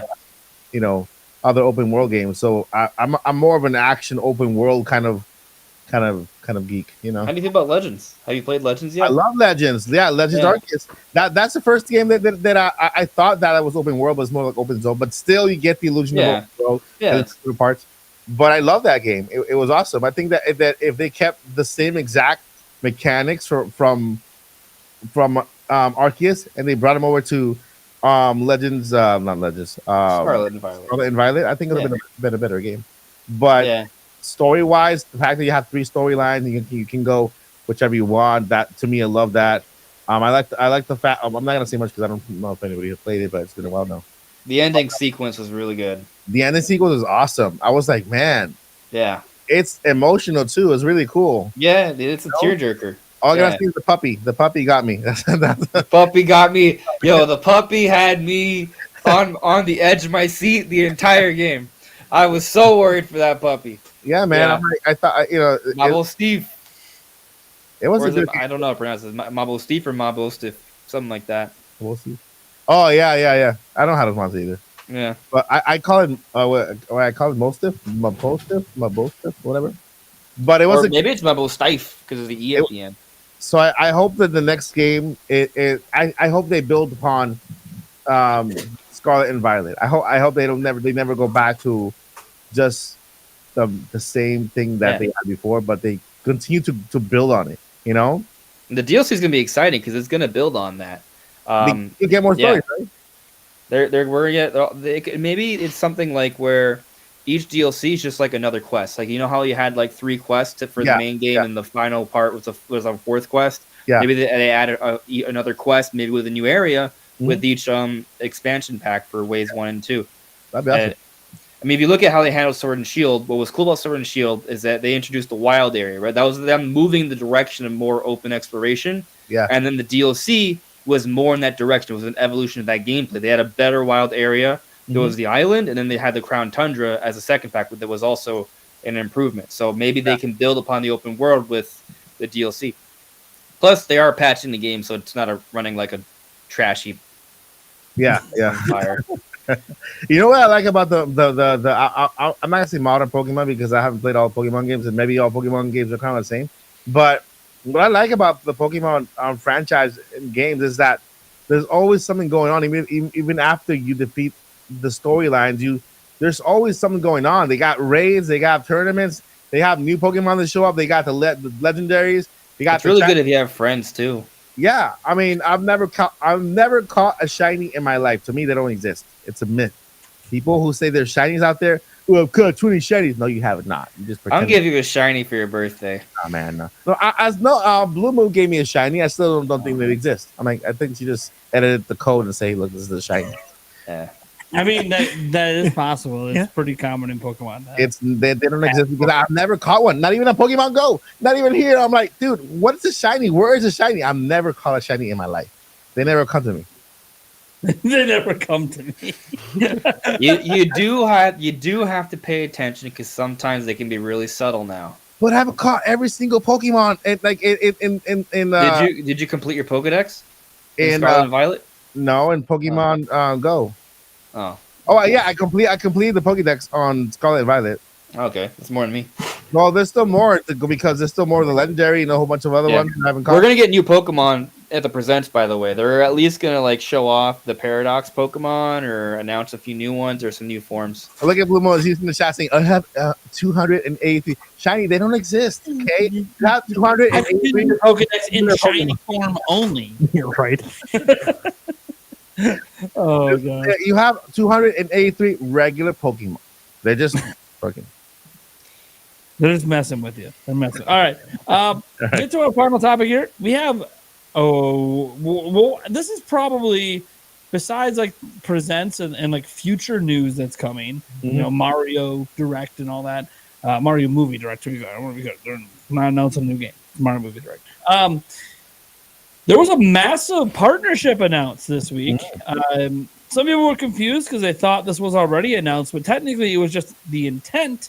Now it's a legally binding contract with additional details. Yeah. Announced by the president of Microsoft, Brad Smith, that Nintendo and Microsoft have entered into a 10-year agreement to have Call of Duty coming to Nintendo platforms. It will have feature parity. It will be there day and date with Xbox. Yeah. Even threw in extra details, such as things like not just feature parity, but you will have equal access as PlayStation and Xbox. And I think that's a very key term to key in on, because that when people are like, it's going to be cloud, even Jeff Grubb was all up on his show.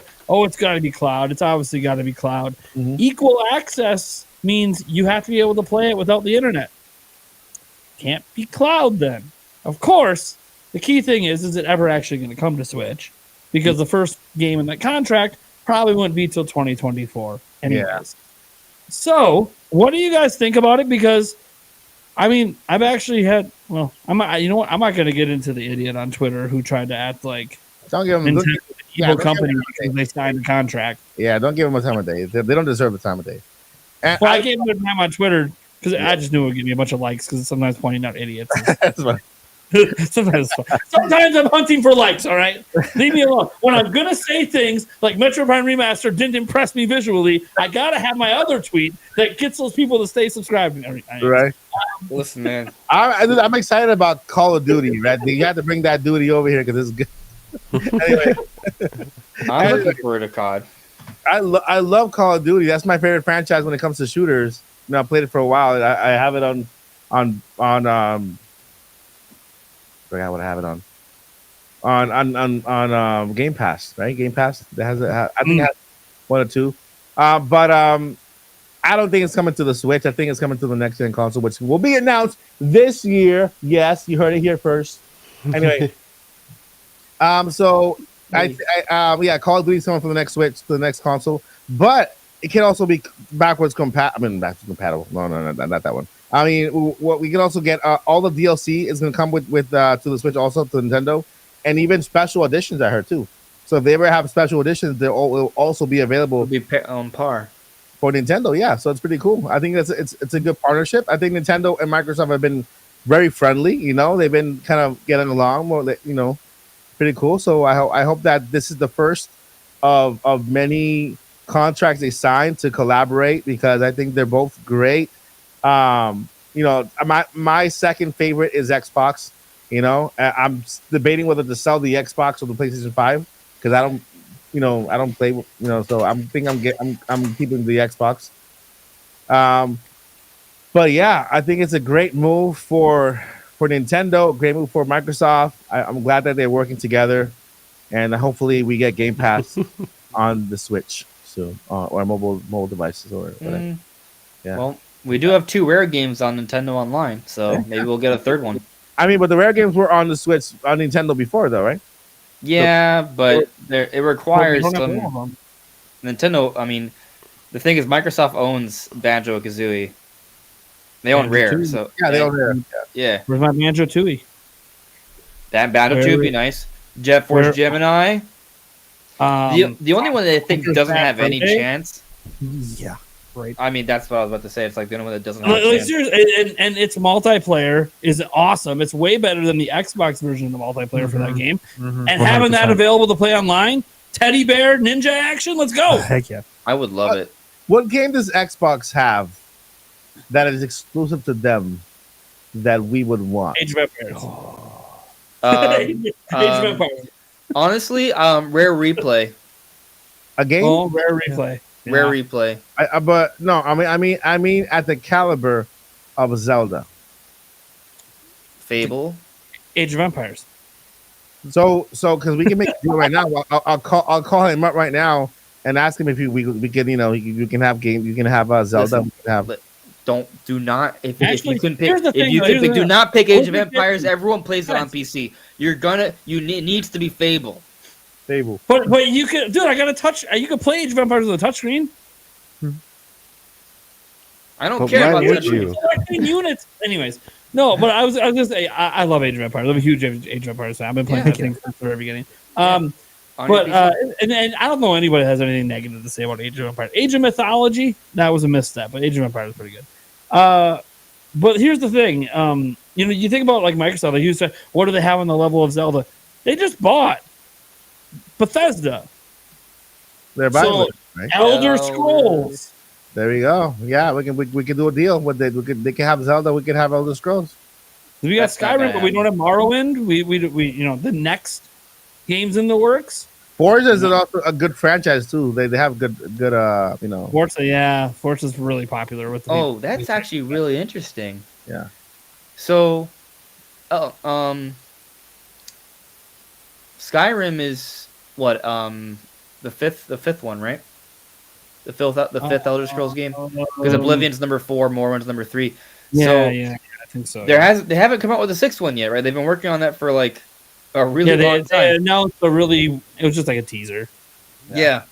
So Zelda fans, we complain about the 5 to 6 year development cycles, but last I checked, Skyrim came out back in 2011. So Wow. Crazy, man. yeah. But yeah, Yeah. now that we have a door, now that we have a contract signed, this could be, if it works well, develop a really good relationship with Microsoft. This could lead to other really good, cool contracts for that could be win-win for both Nintendo fans and Xbox fans. Yeah. I'm still hoping for a new Banjo game. Like a brand new one, that would Like a be brand great. new one. Yeah. You know what? Yeah. I never actually noticed until this announcement that, oh yeah, there are no Call of Duty games on the Switch. I don't know why it never ever occurred to me before, because obviously I know about the ones on the Wii U, and there were a couple on the on the Wii as I well. think it was like 4 or The 5 Wii of them. ones I did play. The Wii U after Wii, I started playing Call of Duty on PC only. But because the only reason I played them on the Wii back then was because of the novelty of using the Wii mode to Yep. aim. I thought that was pretty cool. I played a lot of World at War. That one was, but yeah, I've never noticed that they are not on Switch at all. So the fact that that's gonna change, obviously, like Mike said, I do think it's gonna be mostly referring to the new system. Because as soon as I saw with full feature and content parity, I was like, how's that gonna work on the Switch, this current version of the Switch? That I don't think that's gonna go over very well. I mean, it might run at 480p, but Well, here's the thing. The The funny thing is, so there's been some leaks at Activision. I know there was like a massive hack. Again, legit leaks coming out in ways that people don't want to come out. And one of the things was that the Call of Duty game next year was going to end up going to last generation devices, which is a little bit different than how they're handling it this year.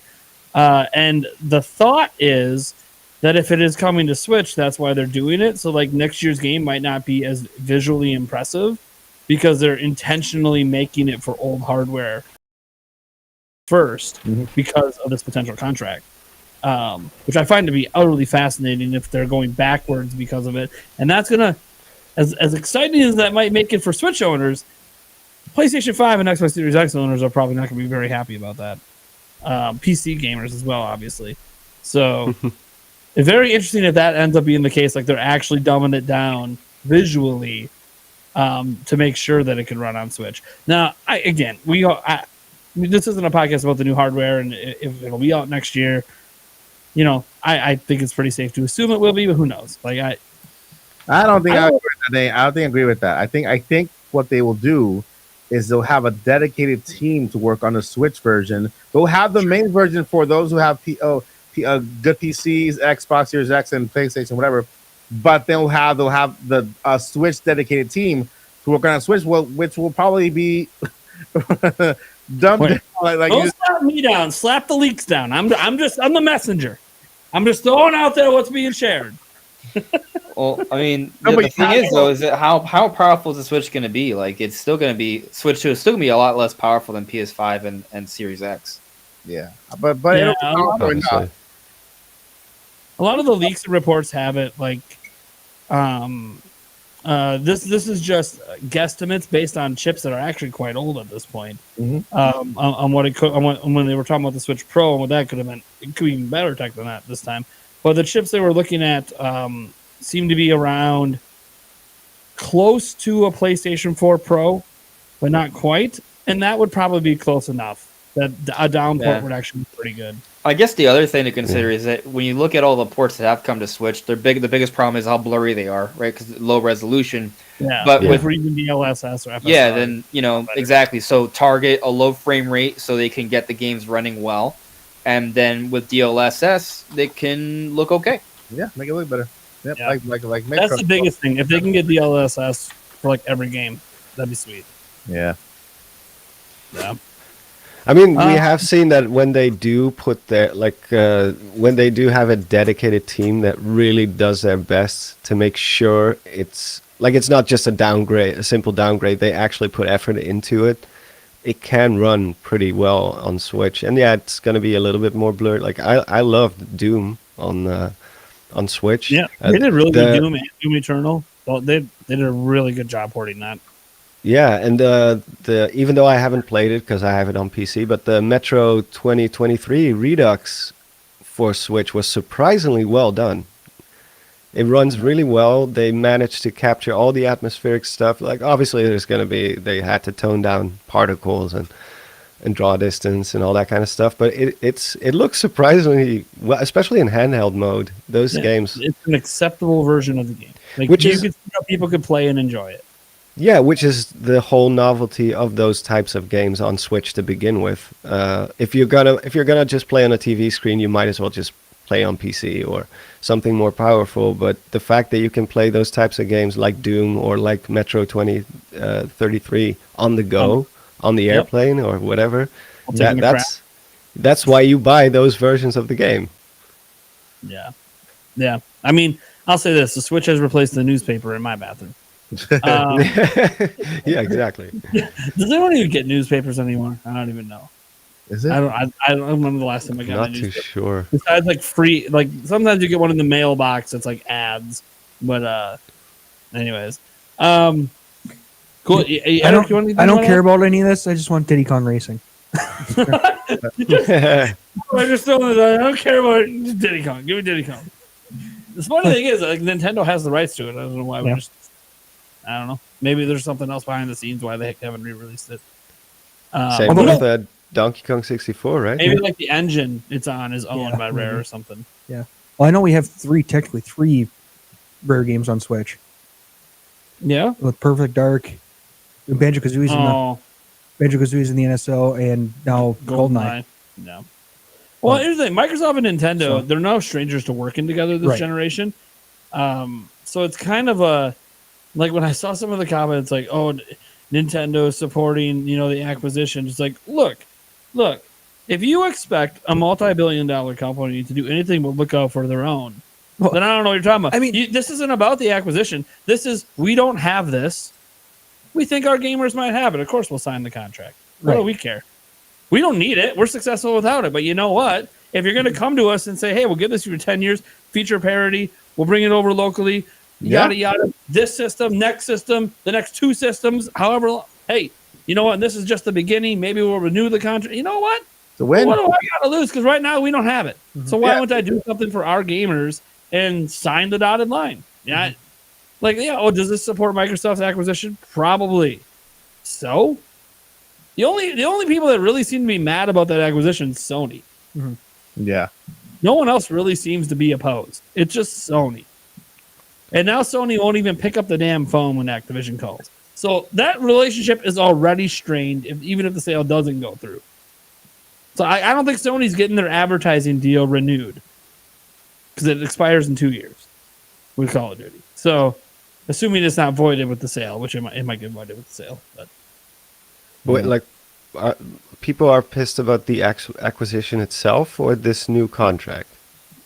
the Between- acquisition. People are pissed Okay. about it. And they're mad that Nintendo signed the contract because it shows that, the concern that they're going to hoard Call of Duty isn't really a concern.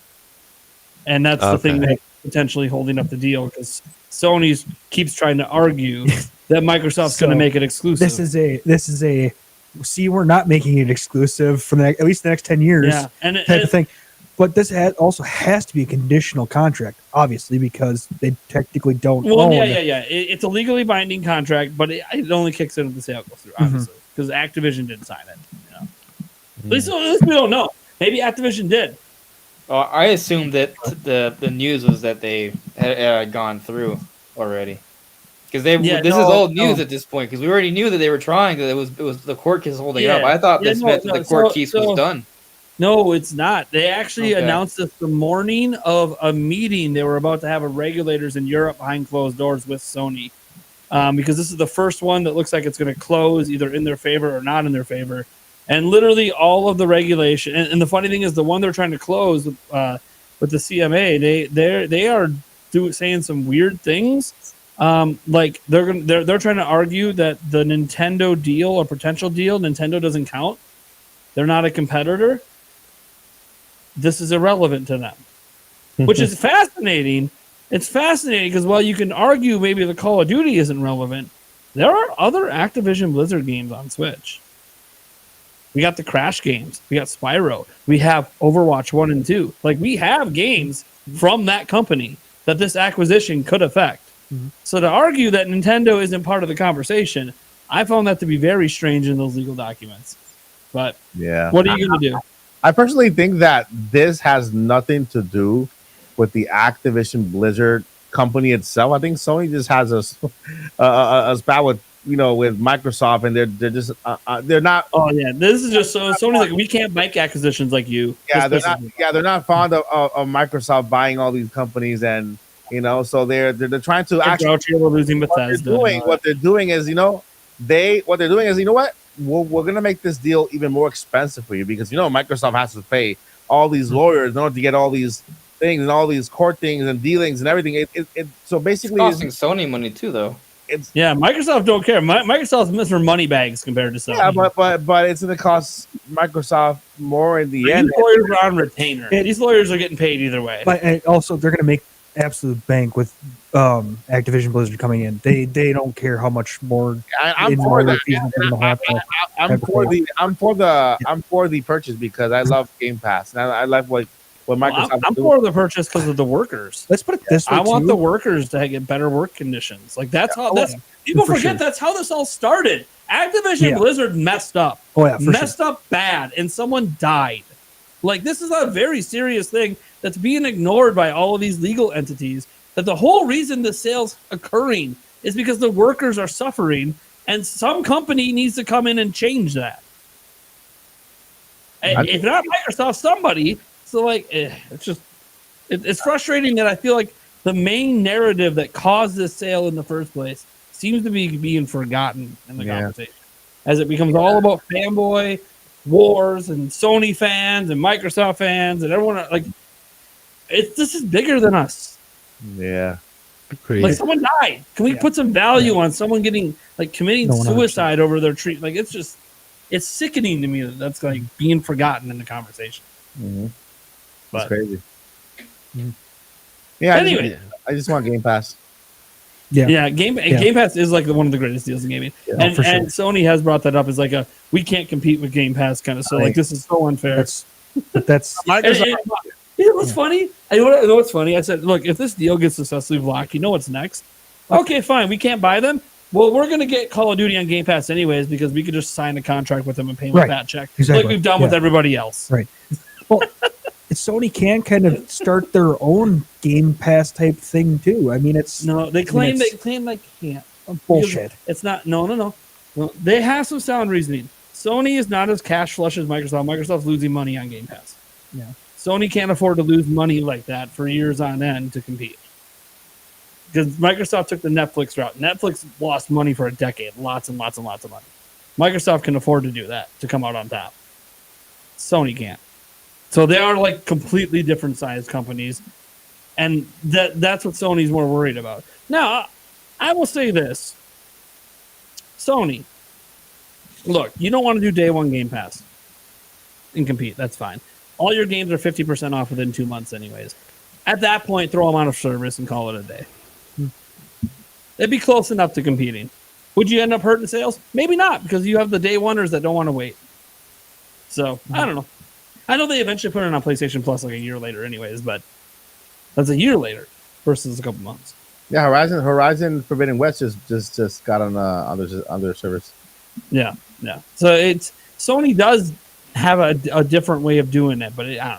This is one of those things where it's a bunch of rich people arguing in a room because Microsoft's main argument about all of this has always just been, hey, how can you say that this is monopolistic when even after all these acquisitions we're in third place?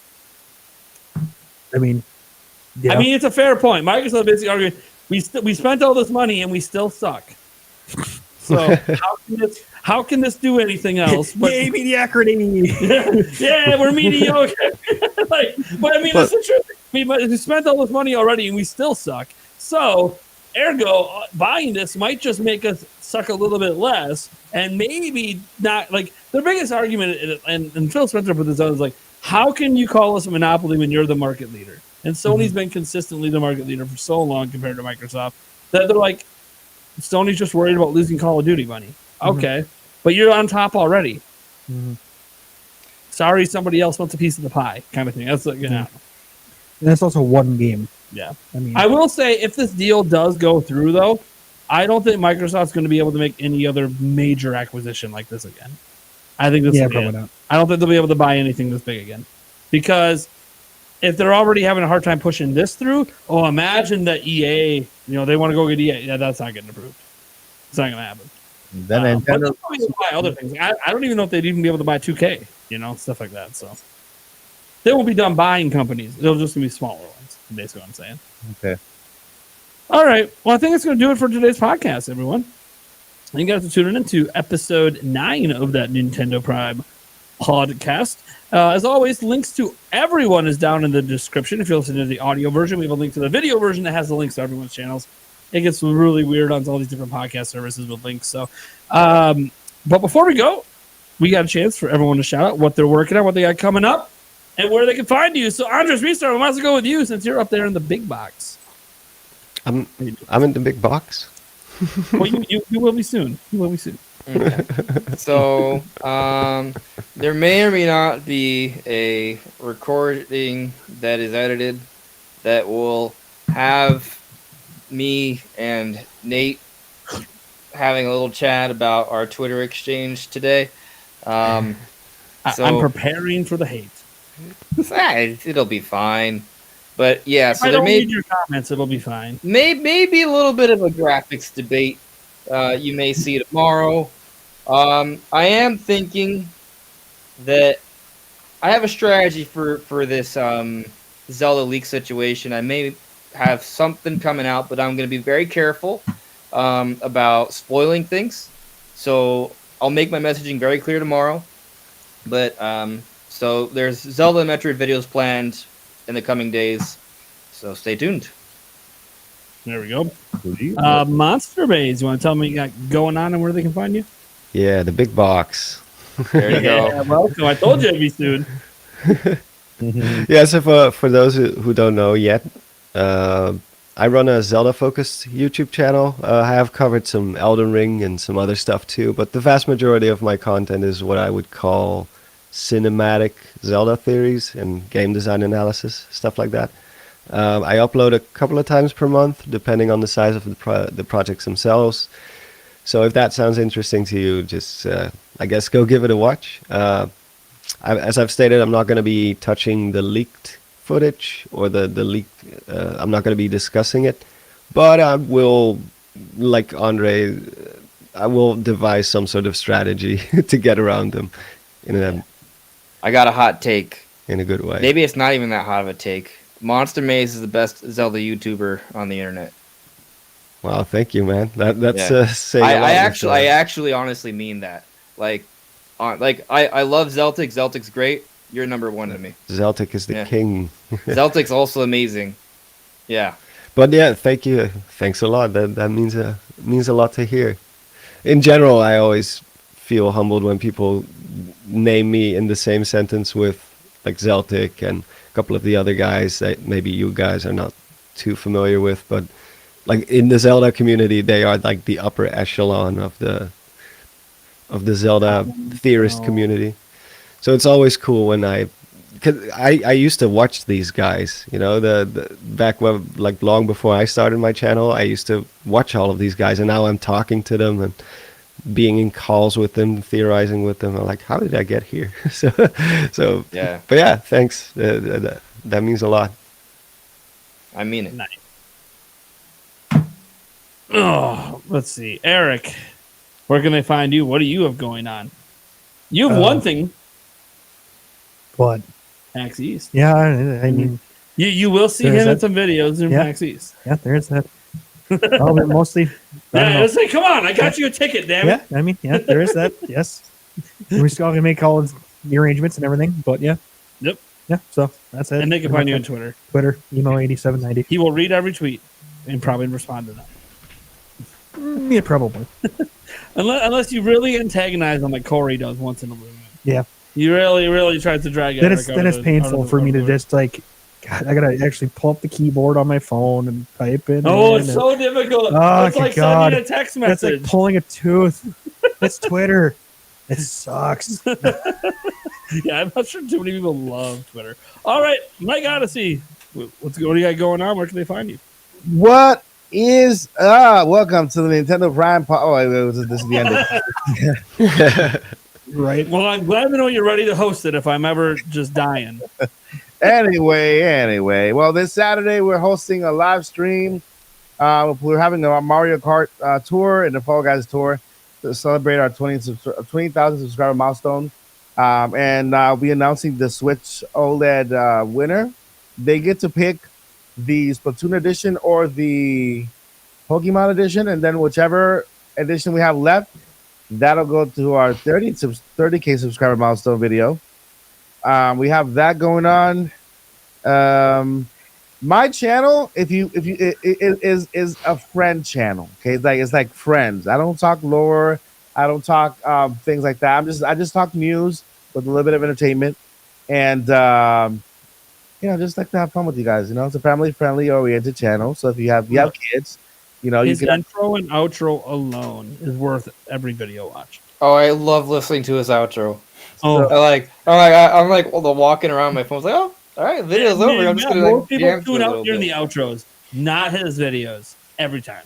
Yeah, It's a bother. it's the movie maker in me that likes to end with credits and like a movie type. When you're walking out of the theater, you hear the music. Yeah. Like that. Yeah, it's the movie maker in me. But yeah, it's a good family friendly channel. You can watch with your kids on when you're having dinner or whatever. News, reviews, and I'm starting to do more reviews for products on the weekends. I'm getting back to the podcast again, starting to speak to a couple of voice actors. But His podcast is so much better than mine. That In Topic podcast is the best. But this time I'm not gonna be by myself when it comes to interviewing these voice actors. I'm gonna have another panel that's gonna be there too. So it's just not gonna be me interviewing them. It's gonna be a group of people and with a special podcast voice actor. And I still have to talk to some of you behind the scenes, to jump in once in a while and support and show your support. And maybe Monster can come in once in a while too. And when we do the Zelda cast after the Did game. Mike say something? I don't know. My It'd headphones. be my pleasure.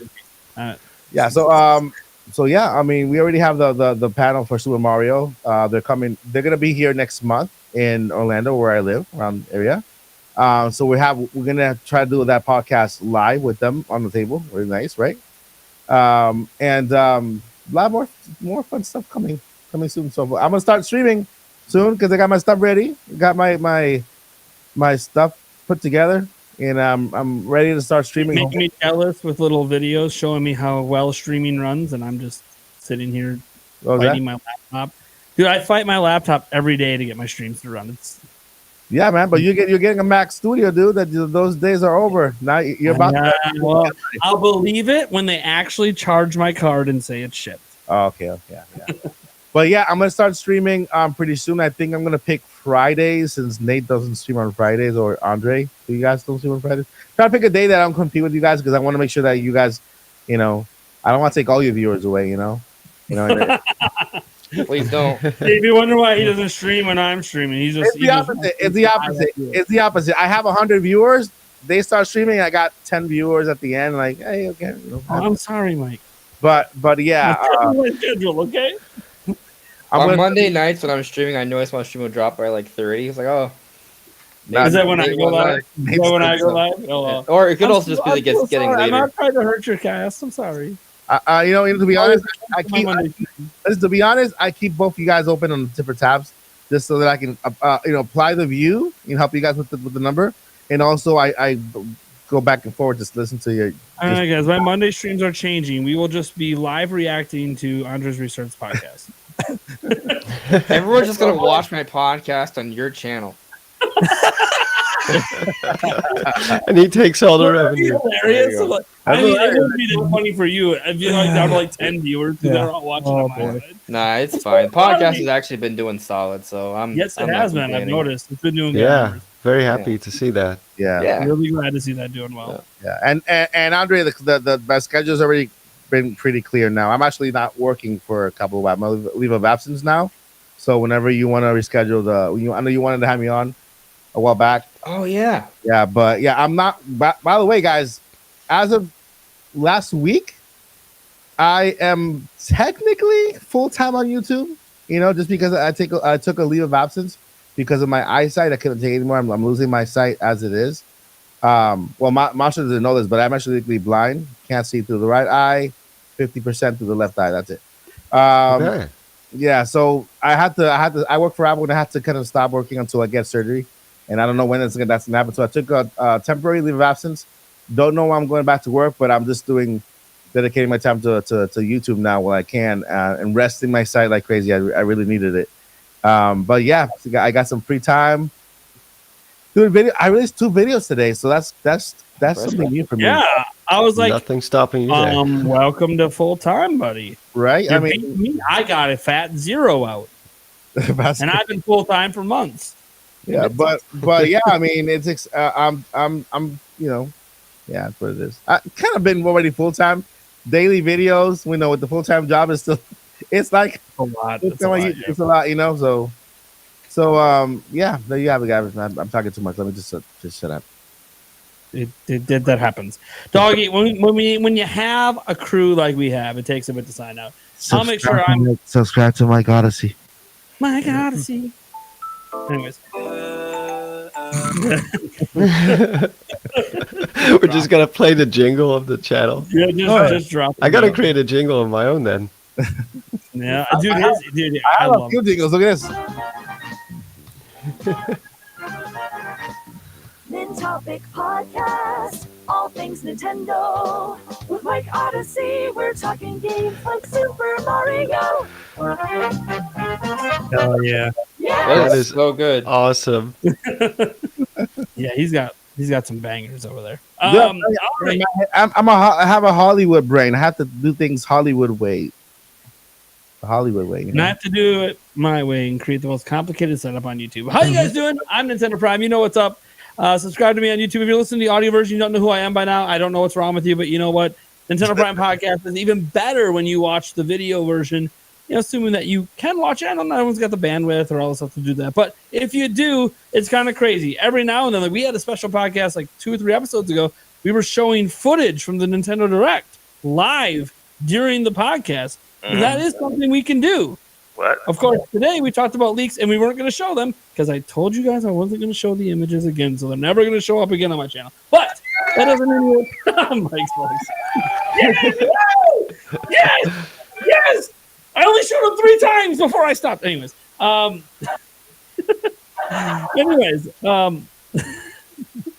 That being said, I thank all you guys for being here. The podcast has been absolutely incredible. This season 2 support has been awesome. Big shout out to Andres Restart and Mike Odyssey for dedicating to be here every single week so far for this show. It's been really nice to know that I got a reliable crew. Obviously, Eric over there as well. Although Eric, I should owe you the biggest thank you. You've been here for Since before the channel was even around. let's put it this way: since before I was even 30 years old, and I'm 37. Helped me with this, and it's been a long time that he's been helping me out around here. I think all day. Big shout out to Monster Maze. Yeah. Very, very funny the way the world goes. From a tweet criticizing me to a podcast appearance in the same week. Well, that's the way how it should go, right? Like you disagree about something, you hash it out together, and then after that, you just Friends, right? Best If friends. if there's some overlap in which we do have, because we're both doing something related to Nintendo, you just work together sometimes. Well, I thank you for coming on. We'll have to have on again when we have some Zelda stuff to talk about, which I'm sure there'll be more Zelda stuff to talk about. I'm We guessing got- yes. This Probably. little known game is coming out in like 2.5 months. I don't know if you guys have heard of it. Yep, Advance Wars. Yes. It's called Oracle of Ages and Oracle of Seasons coming to NSO. Nice. Yeah. All right. You guys have an awesome rest of your evening. Thank you, everyone, for watching. We'll catch you next week. And I promise one of these days we'll actually have an outro jingle. I just don't know when. But we will. In the meantime, we'll use ours. What, the cheering? All right. Bye, guys. Later. Peace.